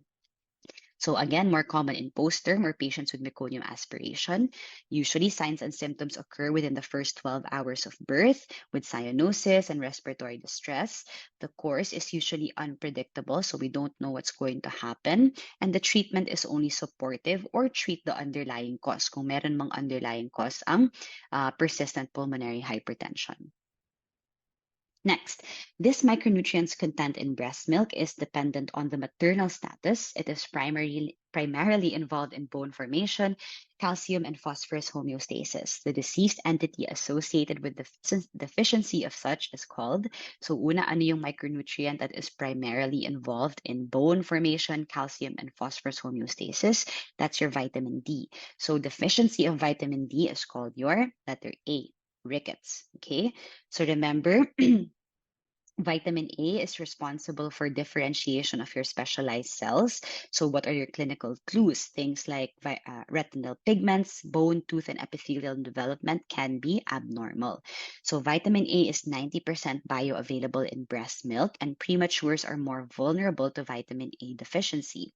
Si vitamin D is responsible for your bone formation, and therefore decreased vitamin D can present with rickets in children and osteomalacia in older patients. So the content in the breast milk of vitamin D is dependent on the maternal status, so depending on how much vitamin D the mother has. Vitamin E is an important antioxidant, and so if you have vitamin E deficiency, you can present with red blood cell hemolysis in premature infants. Vitamin K, if deficient, can present with VKDB or vitamin K deficient bleeding, which is why all babies are given a vitamin K injection as a prophylactic dose to prevent vitamin K deficient bleeding. Vitamin C, when deficient, causes scurvy, so it affects your bones and your joints. You would get perifollicular hemorrhages, so around your hair follicles, causing hair loss, and you would get gum swelling and gum petechiae as well. Your iron and your zinc, the stores are adequate for 6 months. However, the content in the breast milk is not affected by maternal status. So regardless of how much iron and zinc the mom has, it is not affected, the content of the breast milk is not affected by the maternal status. The iodine naman, the content in breast milk is dependent on maternal status. So pareho sila ni vitamin D. Iodine and vitamin D dependent on maternal status. Next, a child was playing with his pet hamster. The hamster accidentally bit him, which caused 2 puncture wounds on the bite site. What is the appropriate management for this patient? So the key word here is it was a hamster. So the answer is only letter A. Clean with soap and water and give antibiotics. So rabies, remember, is caused by a virus, a member of the family Rhabdoviridae. You get it from saliva of rabid dogs, cats, bats, and cattle, or it can be from licking the mucosa or open wound from these animals. So rodents are not known to transmit rabies to humans. So which is why if it's a hamster bite, we would just wash the wound and give antibiotics. There is no need for the rabies prophylactic regimen. At what age is a child expected to babble, sit with less support, and have stranger anxiety? 3 months, 6 months, 8 months, or 10 months? So clues, sitting with less support, babble, and most importantly, stranger anxiety. That is your letter B, or 6 months. So remember your developmental milestones. Ano yung mga buzzwords natin? Social smile, 2 to 3 months. Rolling from the front to the back, that would be 4 to 5 months. Stranger anxiety and babbling, which is what we had in the previous question, we would expect that at 6 months. They would also be able to sit with less support than in the previous months. Kapag 9 to 10 months, we would look for object permanence. So they already understand that just because an object is not within their sight, it doesn't mean the object does not exist. And 12 months, ang clue natin is separation anxiety, walking alone, and 1 to 3 words. So stranger anxiety, 6 months, separation anxiety, 12 months. Next, an 8-year-old male child was brought to the clinic for diarrhea with bloody, watery stools. He had 3 episodes of diarrhea today, which started suddenly, accompanied by fever, which was checked at 38.5 degrees Celsius. He had 2 episodes of vomiting and intermittent abdominal pain. The boy also complains of painful defecation. The stools are characterized as initially watery, then bloody and mucoid. What is your drug of choice for this patient? So clue natin dito, bloody and mucoid stool with a high fever. Think of your shigellosis, and therefore we have to give ciprofloxacin. So how do we treat shigellosis? So the WHO recommends that for all patients with bloody diarrhea, irrespective of age, give ciprofloxacin. We can also supplement with zinc because it has been found to improve the immune response to shigellosis. Next, a patient came in with a chief complaint of edema. The patient had infected skin lesions a few weeks ago. Urinalysis reveals a red blood cell of over 50, plus protein, normal creatinine, but decreased complement levels. The following are part of the management of this disease except diuretics, antibiotics, fluid restriction, or none of the above. So our answer here is letter D, because all of the above questions or all of the above options are parts of the management of this disease. So ano nga ba tong disease na to? Skin lesions infected a few weeks ago, a mixed nephritic-nephrotic picture with decreased complement levels. We should be thinking of your PSGN or your post-strep glomerulonephritis. So we can give diuretics to address the fluid overload and hypertension. We can give antibiotics to prevent the nephrogenic strains of your strep pyogenes. And we can give fluid restriction to avoid further fluid accumulation.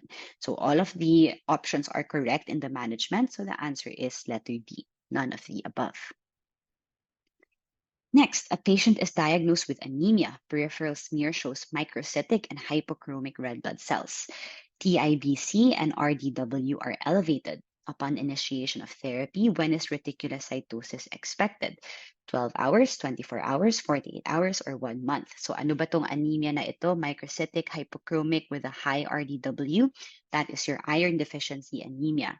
So if we give iron therapy, when would we expect reticulocytosis? We would expect it at 48 hours.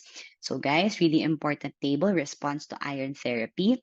So for the first 12 to 24 hours, you would just notice subjective improvement in the symptoms of the patients. But actually, it takes 1 to 3 months to really replete your iron stores. So in between the half a day to 1 day and the 1 to 3 months, you would have initial bone marrow response within 48 hours. Reticulocytosis or creation of new red blood cells or reticulocytes would occur at 2 to 3 days or 48 to 72 hours. And only at day 4 to day 30 would you start to notice a rise or an increase in your hemoglobin level. So if you're giving iron therapy to a patient, don't check the full blood count or CBC right away kasi matagal pa bago mag-catch up yung hemoglobin mo. Next, which is not a poor prognostic factor for ALL. WBC count of over 100,000 or of 100,000, 12 years old on presentation, female, or with the presence of central nervous system leukemia? The answer is letter C. So the rest are poor prognostic factors, and female is a better prognostic factor. So remember, poor prognostic factors kung less than 1 year or greater than 10 years old, poorer prognosis. Kung male, poorer prognosis, kung greater than 50,000 ang white blood cell count on presentation, if may involvement of the central nervous system, or if may mediastinal mass. These are all portenders of poor prognosis in patients with ALL. A 15-month-old female was rushed to the emergency room due to seizures. She had a 2-day history of fever, cough, and colds. Few minutes prior to consult, there was a note of fever of 39 degrees Celsius and generalized tonic-clonic seizures with upward rolling of the eyes lasting for around 30 seconds. At the emergency room, the patient was awake with a normal neurological PE. This is the patient's first ever seizure episode. The attending consultant pediatrician requested an LP. The patient's seizure is, so our answer here is, it is simply a benign febrile convulsion. So remember, ano yung features of a benign febrile convulsion? Generalized tonic-clonic, less than 15 minutes, no recurrence in the first 24 hours, and there are absent focal signs in the post-ictal period. So the neurological exam will be normal. And of course, from the name itself, it is triggered by very high fevers. So this is just a benign febrile convulsion. Next, a 12-year-old unvaccinated female was rushed to the emergency room due to seizures. History revealed 1-day fever, lethargy, and anorexia. At the emergency room, the patient had multiple seizure episodes and there was note of nuchal rigidity, as well as the presence of purpuric and ecchymotic lesions all over the body. Immunization was incomplete. Which drugs can be given for this microorganism except, so our answer here is none of the above. We can give all of the following drugs to treat meningococcemia, which is the case here. We have signs of meningitis, nuchal rigidity, seizure, lethargy, and anorexia. And we also have signs of spread to the bloodstream, which is your purpuric and your ecchymotic lesions, as well as a high fever. So your drugs of choice for meningococcemia can either be penicillin G. So remember, penicillin doesn't normally cross the blood-brain barrier. However, in the presence of meningitis, where there is inflammation of the lining of your brain, pen G will cross the blood-brain barrier. Ceftriaxone or cefotaxime are both third-generation cephalosporins, and they can cross the blood-brain barrier, and they have activity against against the bacterial agent responsible for meningococcemia. So you should see a clinical improvement within 24 to 72 hours. Next, a 5-year-old male was rushed to the emergency room for difficulty of breathing. Patient had a 2-day history of coughs, colds, and high-grade fever. Few minutes prior to the consult, the patient had a muffled voice, drooling, and difficulty of breathing, a heart rate of 160, respiratory rate of 65, O2 sats of 89%, with deep retractions, alar flaring, head bobbing, and stridor. This patient was not completely immunized. What will be the management of the patient? Racemic epinephrine, Keftri, secure the airway, or do a radiographic test and proceed from there. So automatic, guys, this patient is already muffled voice, drooling, already has a very high respiratory rate. O2 sats are dropping. There is alar flaring. This airway is about to close. Don't forget the ABC of resuscitation. Letter C is the correct answer. We have to first secure the airway, breathing, and circulation. So ano yung diagnosis natin dito? Patient was not immunized. This is likely epiglottitis from your Hib or Haemophilus influenza. So never forget ABC of resuscitation, secure the airway first. Kasi if that airway is closed, wala na tayong magagawa, or it would be very, very difficult to give the patient oxygen. So what are the differences between viral croup and epiglottitis? So whenever you see that the patient is unimmunized, think of epiglottitis, especially if they present with signs of upper airway obstruction, like a muffled voice and drooling, and stridor with no response to racemic epinephrine. Kapag may chest x-ray, sa lateral chest x-ray, sometimes you will see the thumbprint or the leaf sign, versus in chest x-ray of a viral croup where you see the steeple sign. Okay, so viral croup is usually much more benign compared to your epiglottitis, which can cause impending airway obstruction. The drug of choice for uncomplicated PCAP is amoxicillin. Which among the following adjunctive managements are recommended? vitamin A, zinc, vitamin D, or mucolytic agents? So for PCAP, the answer is letter A, vitamin A. Kung diarrhea, the answer would have been zinc. Pero kung PCAP, think vitamin A. So vitamin A is strongly recommended as per the latest local guidelines with high-grade evidence. You can give bronchodilators in the presence of wheezing as an expert opinion.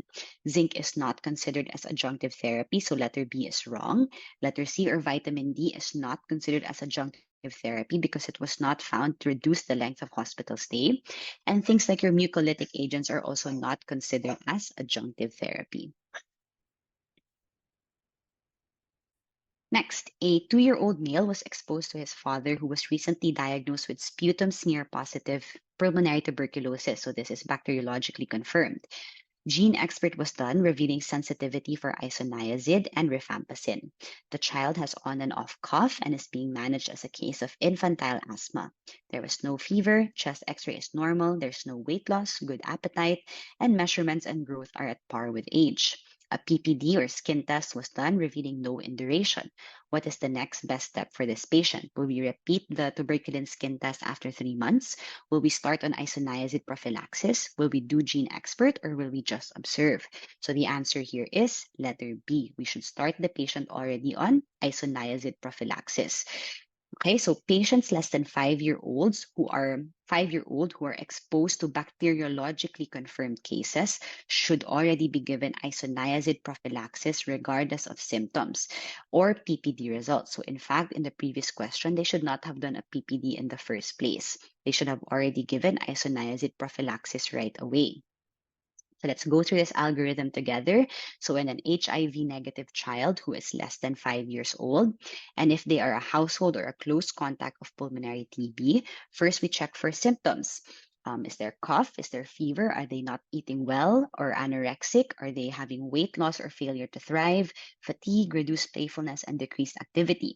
So if the patient is well, so none of the above symptoms, check, is the contact, the household contact, is it bacteriologically or clinically diagnosed TB?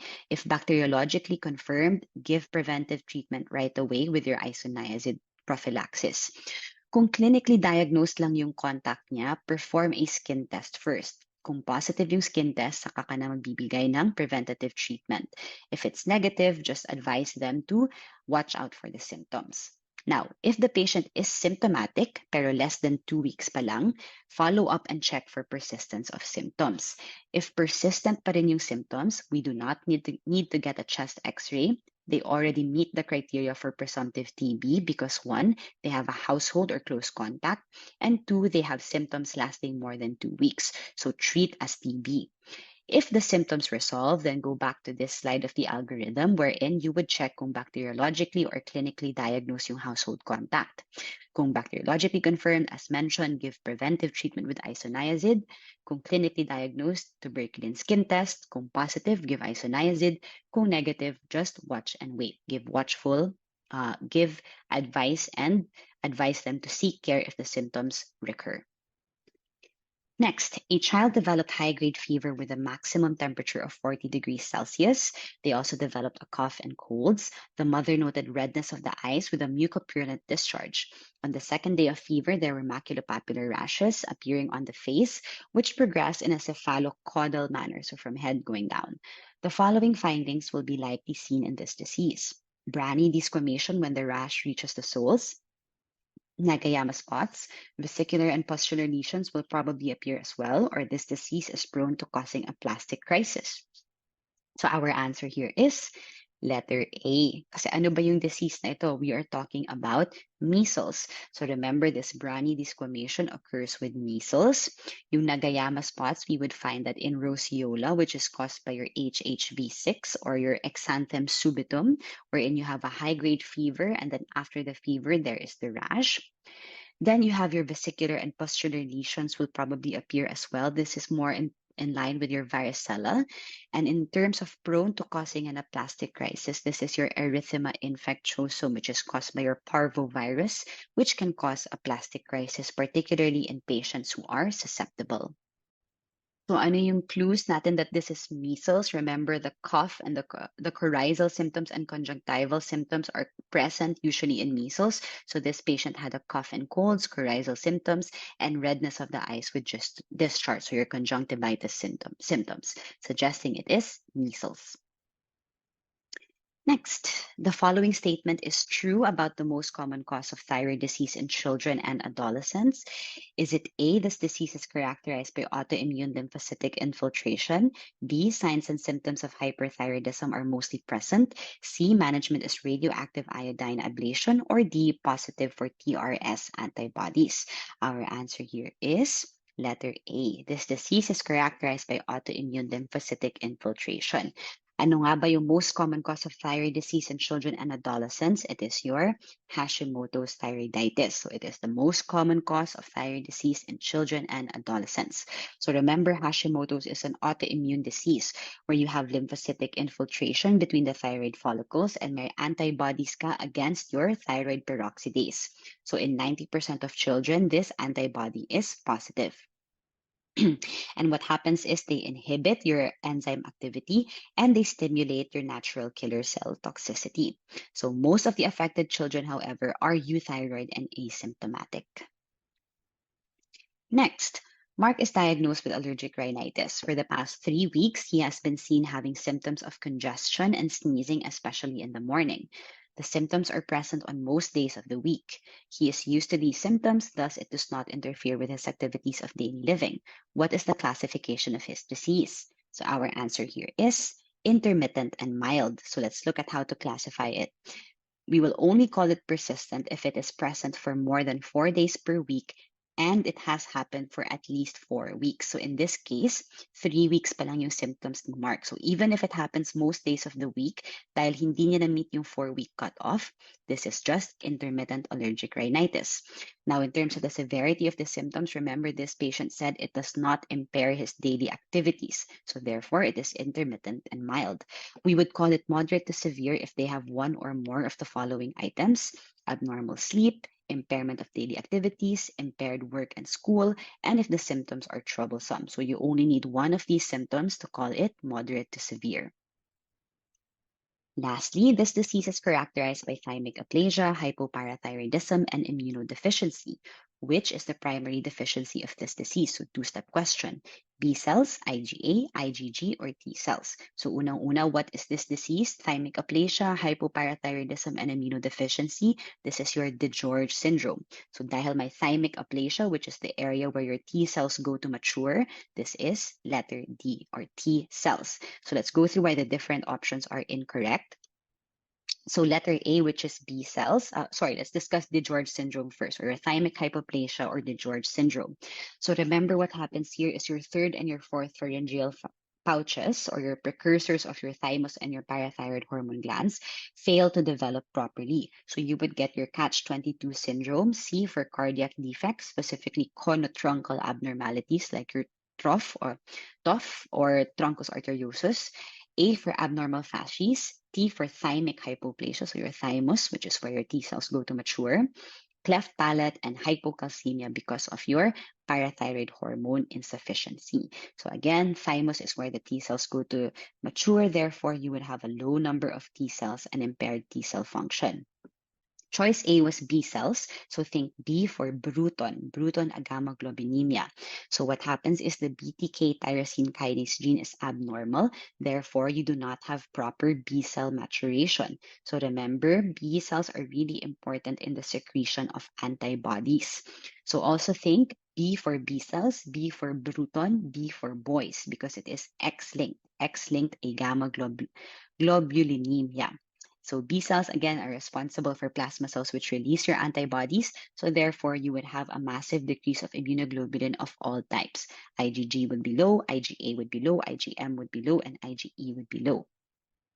Choice B, which was IgA, obviously that is your selective IgA deficiency. So this is the most common primary immunodeficiency. It tends to be asymptomatic, or if it is symptomatic, you would have infections in the A airway or the GI infection. Because remember, IgA is really important for the mucosal defense. So the mucosa of your respiratory tract and the mucosa of your GI tract. A buzzword GI infection associated with selective IgA deficiency is giardiasis. Okay.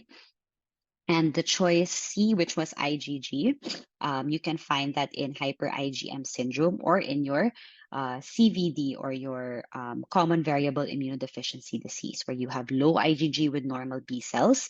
In hyper IgM syndrome, you have high IgM pero mababa ang IgG, IgA, and IgE. Okay, so that's it for your final exam discussion, and that was the last question of your pediatrics. Now, we're on our last subject for the day, the last subject for PLE, okay, Preventive Medicine and Public Health. 221. Which triad of epidemiology focus on the virulence of a microorganism? Definitely, tama sagot dyan ay agent, di ba? Wala namang virulence ang ating host at ang vector at ang environment. Only the agent presents a virulence element.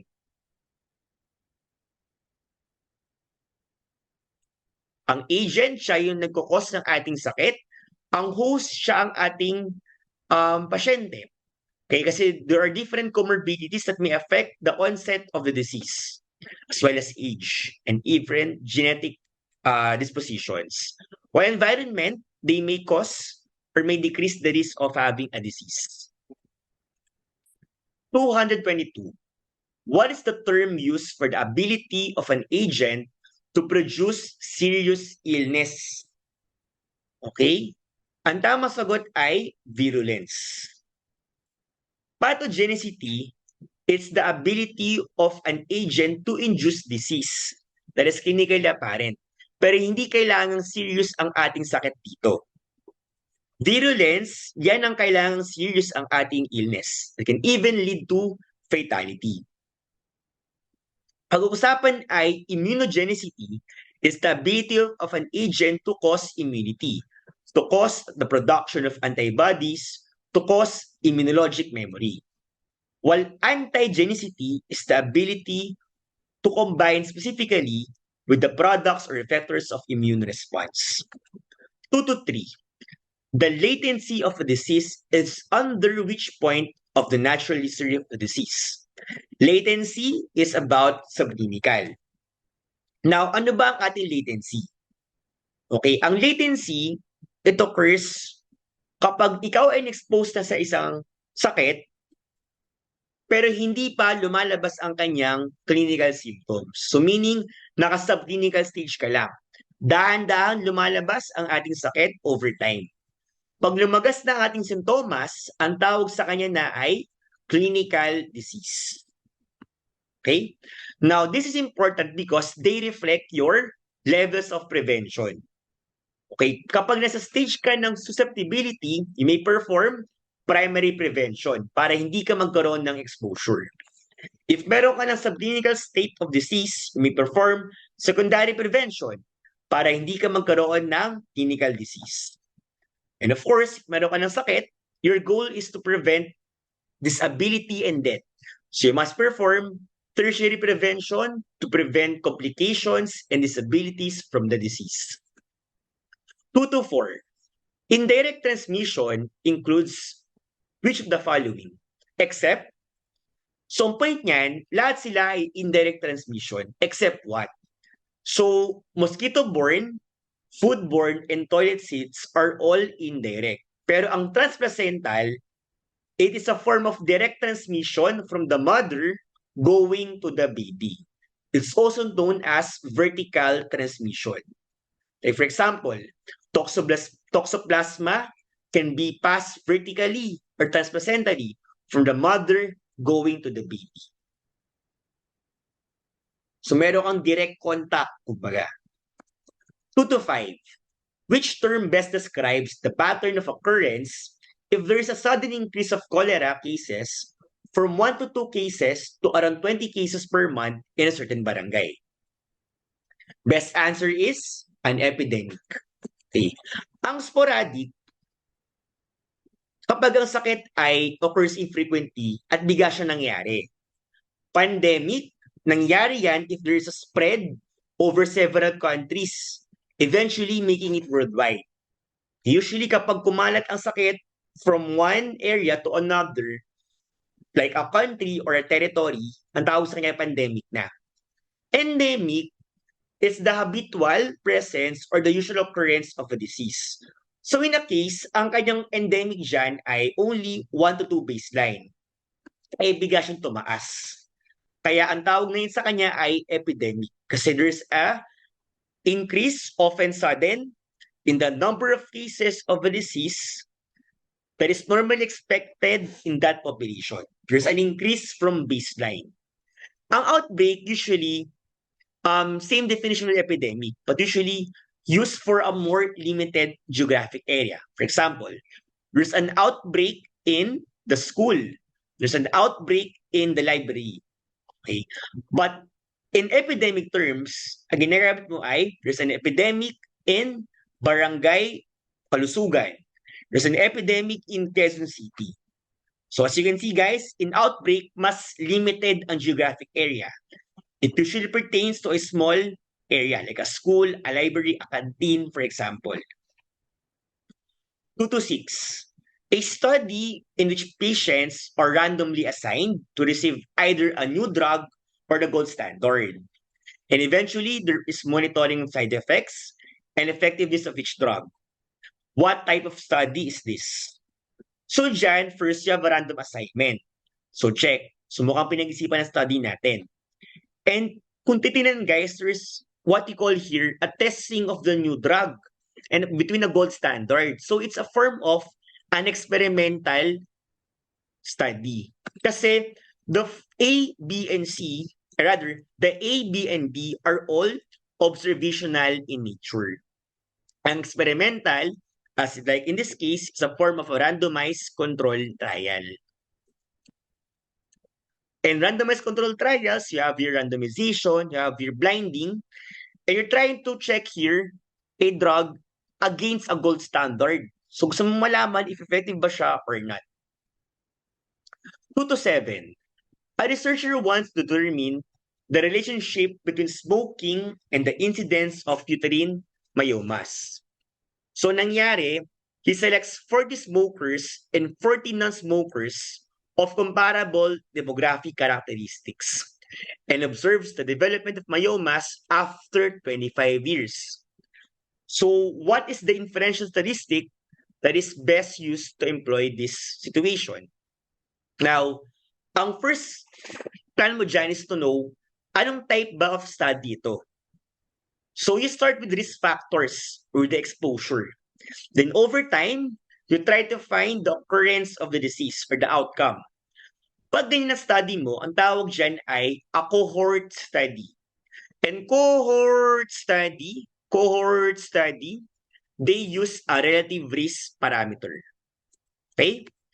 Guys, in cohort, you start with the exposure, follow the patients over time until you reach the outcome. Pag ganyan, you detect here relative risk. Okay, the relative risk value.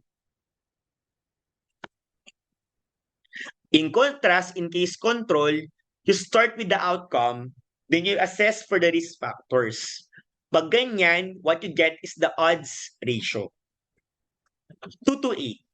What denominator is used for calculating the infant mortality rate? So it's a recall question. The correct answer is C, the number of live births in a year. The numerator is the deaths under 1 year of age in a calendar year. Ang ating denominator is the number of live births in the same year. Now, bakit maganda ang ating infant mortality rate? Kasi it's the most sensitive index of assessing the health status of the community. Pamataas ang iyong IMR, mababa ang iyong level of health standards in the community. 2 to 9. A 50-year-old farmer from Samar developed fever, abdominal pain, Fullness 1 week after development of a self-limited pruritic rash on his leg.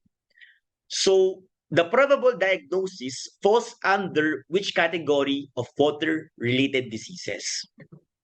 So, SAMR is a place kung saan rich dyan ang ating schistosomiasis. And in our case, mukha naman siya may schisto talaga.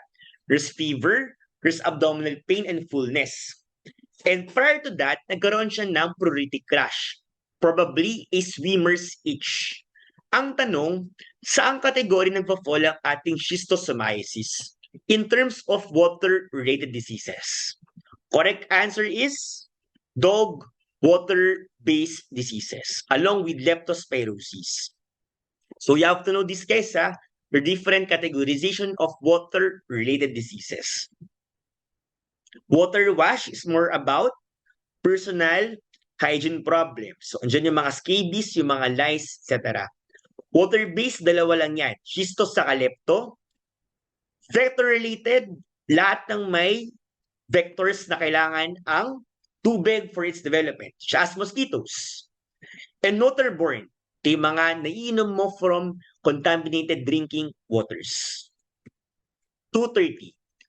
All of the following pairs of medicinal plants and their uses are correctly matched except dog, ulasimang bato, lowers cholesterol levels. Now, ang aking mnemonic dyan, ever since board exams, niyog-niyogan. Diba yung nyog, kunwari may nyog ka, diba? Ang nyog, diba, kapag hiniwa mo siya, may parang gagawa ka ng buko juice, diba? Yung nyog doon, diba, para siyang bulate. So, para siyang ascariasis. So, yan ang mnemonic ko dyan. Ampalaya, okay, di ba matamis? Gusto mo na ampalaya to counteract the bitterness. So, it's anti-diabetic. Sambong, very prominent din, guys, ang sambong sa mga commercial for anti-stones. So, with desmanship, mukhang tama sagot ay dog. Ulasim ang bato kasi hindi siya for cholesterol level. Rather, it lowers uric acid levels. Okay? So, guys, please take note of these different medicinal plants. Can be asked in pharma and can also be asked in preventive medicine. 231.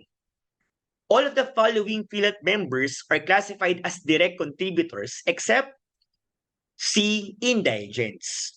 So to, you can answer this by testmanship, diba? Professionals, owners, and even family drivers, they can provide money kasi. They can be contributors for PhilHealth.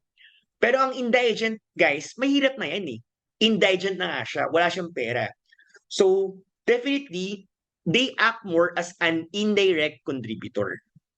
Okay? And kasama sa mga indirect contributors ang ating mga senior citizens, mga dependents, and even some sponsored members, mga orphans, abandoned children, battered women, and even other members of the community such as BHWs, BNS, TANODs, and SK people. 232. There is an outbreak of pertussis in a small community.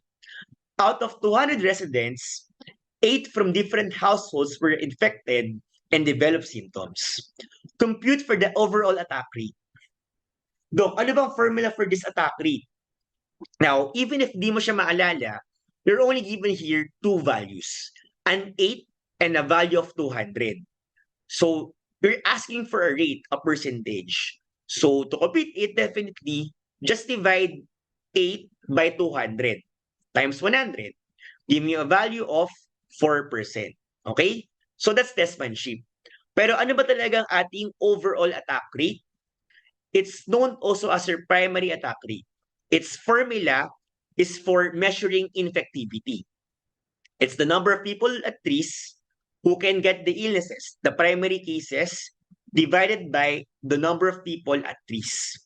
In contrast, ang ating secondary attack rate, now, ang point dyan is about contagiousness. Gaano ba siya nakakahawa from one person to another? So with that said, ang ating numerator ay number of contacts who get ill. Okay, these are the secondary cases over the total number of contacts. Those are exposed to the primary cases. Kasi ang tanong mo dyan ay contagiousness. Gaano ba siya nakakahawa? 233. A patient with a history of high-grade fever for 3 days with retroorbital pain, and rash, but no laboratory workup. So, anong type of dengue without warning signs ito? Correct answer is dengue suspect. Now guys, don't forget your different CPGs.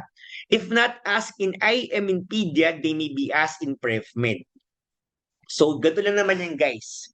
Pag dengue without warning signs, we have the following. Suspected dengue, probable dengue, and confirmed dengue. Dengue suspect ka if you have at least 2 symptoms. Okay, which can be headache, myalgia, nausea, body mali, arthralgia, vomiting, retroorbital pain, anorexia, and even diarrhea. You're a probable dengue if meron kang sintomas na dalawa, plus you have a positivity for NS1 dengue, and you have a CBC showing leukopenia with or without thrombocytopenia. Or meron kang dengue IgM antibody positivity.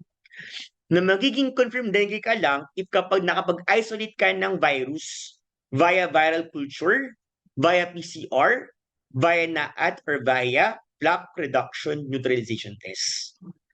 But usually guys, confirmed dengue, ginagawa lang yan sa mga reference laboratories such as RITM. So in our case, walang any lab work na ginawa. Therefore, it is a suspect dengue. There is no such thing as non-probable dengue. 234. The embryonated eggs of E. granulosus are ingested by humans. The oncosphere hatches, penetrates the intestinal wall, and form hydatid cysts in different organs. No further transmission will occur, thereby preventing the parasite to complete its development. In this case, humans serve as what type of host? Now, ang hydatid cyst is a form of asexual stage ng ating E. granulosus. Therefore, man is a type of intermediate host. Okay? So definitely, hindi tayo definitive host. Hindi rin tayo paratenic host, and hindi rin tayo reserva host. And even if tayo ay intermediate host, we can't continue the life cycle. Kasi hindi naman tayo naturally kinakain ng mga canines, which are the ones containing the definitive stage of your E. granulosus, the adult worm. Therefore, we act as dead end hosts. So, D is the correct answer here. Okay? 235. A 5-year-old boy was brought to the clinic because of easy fatigability and bruising. He also complains of bone pain. On PE, he is febrile, has generalized lymphadenopathy and splenomegaly. CBC, PBS, and bone marrow done showed he has acute pre-B-cell lymphoblastic leukemia. The child is now undergoing chemotherapy. Now, what is the stage of the patient, or rather in the family, in terms of the family illness trajectory? Now, siya is stage 3 already. Guys, don't forget this, Stage 1 is the onset of illness. Okay? Stage experience prior to the contact with the MD, bago mo mapunta ng doktor. Ang stage 2 is the reaction to the diagnosis. Diyan sinasabi ng doktor yung sakit ng iyong pasyente. In stage 3 is known as major therapeutic efforts. Just like in our case, the patient is now undergoing a major therapeutic management, which is a chemotherapy. Ang stage 4 is early adjustment to the outcome. So, paano ba nag-respond ng ating family? Okay, kasi ang crisis kasi can lead to different outcomes. Pwede ka magkaroon ng full health, pwede magkaroon ng disability, or even can lead to death. Okay, so dyan, nagkakaroon ka dyan ng mga anxiety, etc. If paano mangyari sa pasyente natin?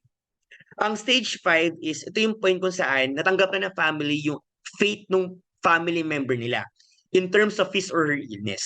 So stage 5 is adjustment to permanency of the outcome. Either return to full health, death, or disability. 236. After an inner consult due to DOB, Manuel, a known case of COPD, refused to stop smoking despite an advisory to stop smoking. What stage in the trans-theoretical model is the patient in? Best answer is A, pre-contemplation. Bakit?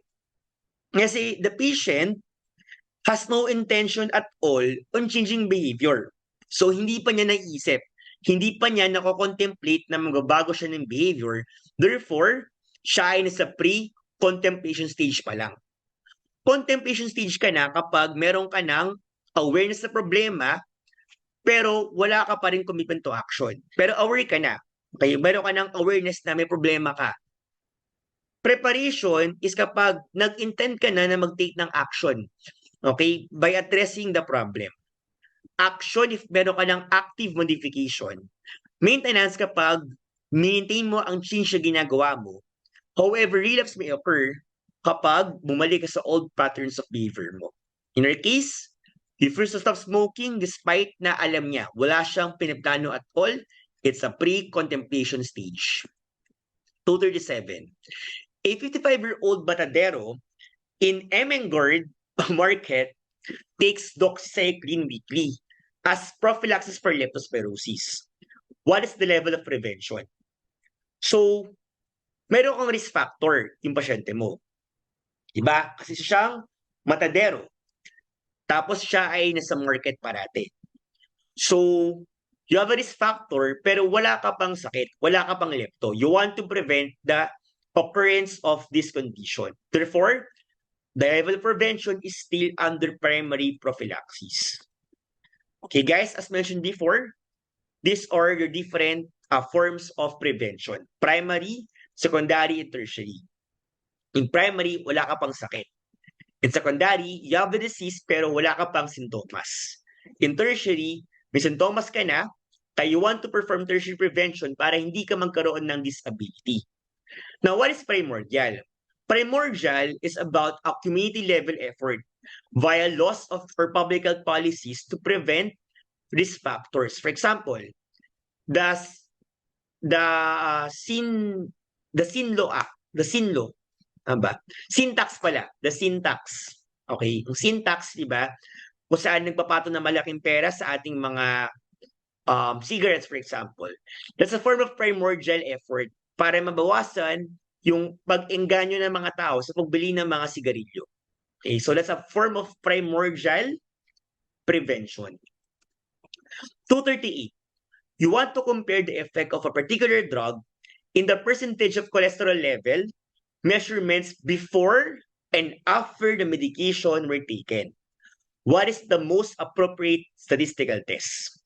Now, ang time frame mo dyan is only going forward. Okay? That's your timeline here. Now, you have two instances that you will check for the cholesterol level. Okay? Before the meds are taken and after the meds are taken. Sample, dyan mo kinuha ang gamot mo. Yan, it's time na to. If you have this kind of study, the most appropriate test is a paired t-test. Okay? Kasi paired t-test, they're performed on paired data. Same parameter, measured twice on each study, pero it usually occurs at a different time. Often before and after an intervention. 239. Out of 30 students on the list, 30 samples are needed. Starting from the 8th member, the researchers included every 10 students as sample. What is the sampling design? It's a very organized sampling method. But the sampling method does not employ strata. Therefore, it's a form of systematic sampling. Okay? Pag random sampling ka, you still have a sampling frame, pero very random ka. You may use a computer or drawing lots lang. In systematic sampling, you get a sample every kth element. Every element. In this case, depends on n over n. Okay, n is the total population na malaki. The small n is the sample size. So, every kth element. So, mayroon kang systematic na order here. In stratified sampling, you randomly select one or few elements from each stratum. Keyword here is each stratum. Okay? In cluster sampling, Keyword here is clusters. You randomly select one or a few clusters, including every element from each selected cluster. So, hindi lahat ng cluster ay napipili. Select few clusters lang napipili at doon ka lang gagawa ng random sampling. Last but not the least, identify the mean, median, and mode of this data. 462578447. Correct answer is C, 4.8, 4.5, and 4. Now, in developing the mean, mode, and median, in data na ganyan lang, or a simple data rather, so you first arrange them properly by order of increasing order. So 1, 2, 4, 4, 4, 5, 6, 7, 7, 8. Now with that, kaya mo na siyang ma-compute properly. Now, ang mean mo, you just get the total number of these values and divide them on their total distinct number. So 10 siya. So 48 divided by 10 equals to 4.8. That is your mean. Ang median mo, you get the middle values. Okay, in this case, since ang dataset mo ay ilang numbers, it's a 10. It's an even number. Therefore, you get the ones at the middle, 4 and 5. Then you get their average. So 4 plus 5 is 9 divided by 2, it's 4.5. Kapag ang dataset mo ay odd number, so walang problema kasi pinakagitnang number mo, that is the median already. Now, mode naman, it tackles the most frequent data in a dataset. In your case, di ba, you have 2 sevens, but you have 3 fours. Therefore, your mode is 4 in this dataset. And that is all for preventive medicine and public health. So guys, good luck in your board exam. I hope makatulong yung ginawa namin ni Gabby Flores for your rationale of the finals exam. Okay, look at this as a learning tool. Okay, pampahelp sa inyo in testmanship, pampatulong on how to tackle difficult questions in the board exams. So guys, mapayo ko lang, see you on the other side. Huwag matakot, huwag mapagod. Okay? Panapagod, magpahinga. Okay lang yan. Okay? Paalam, good luck.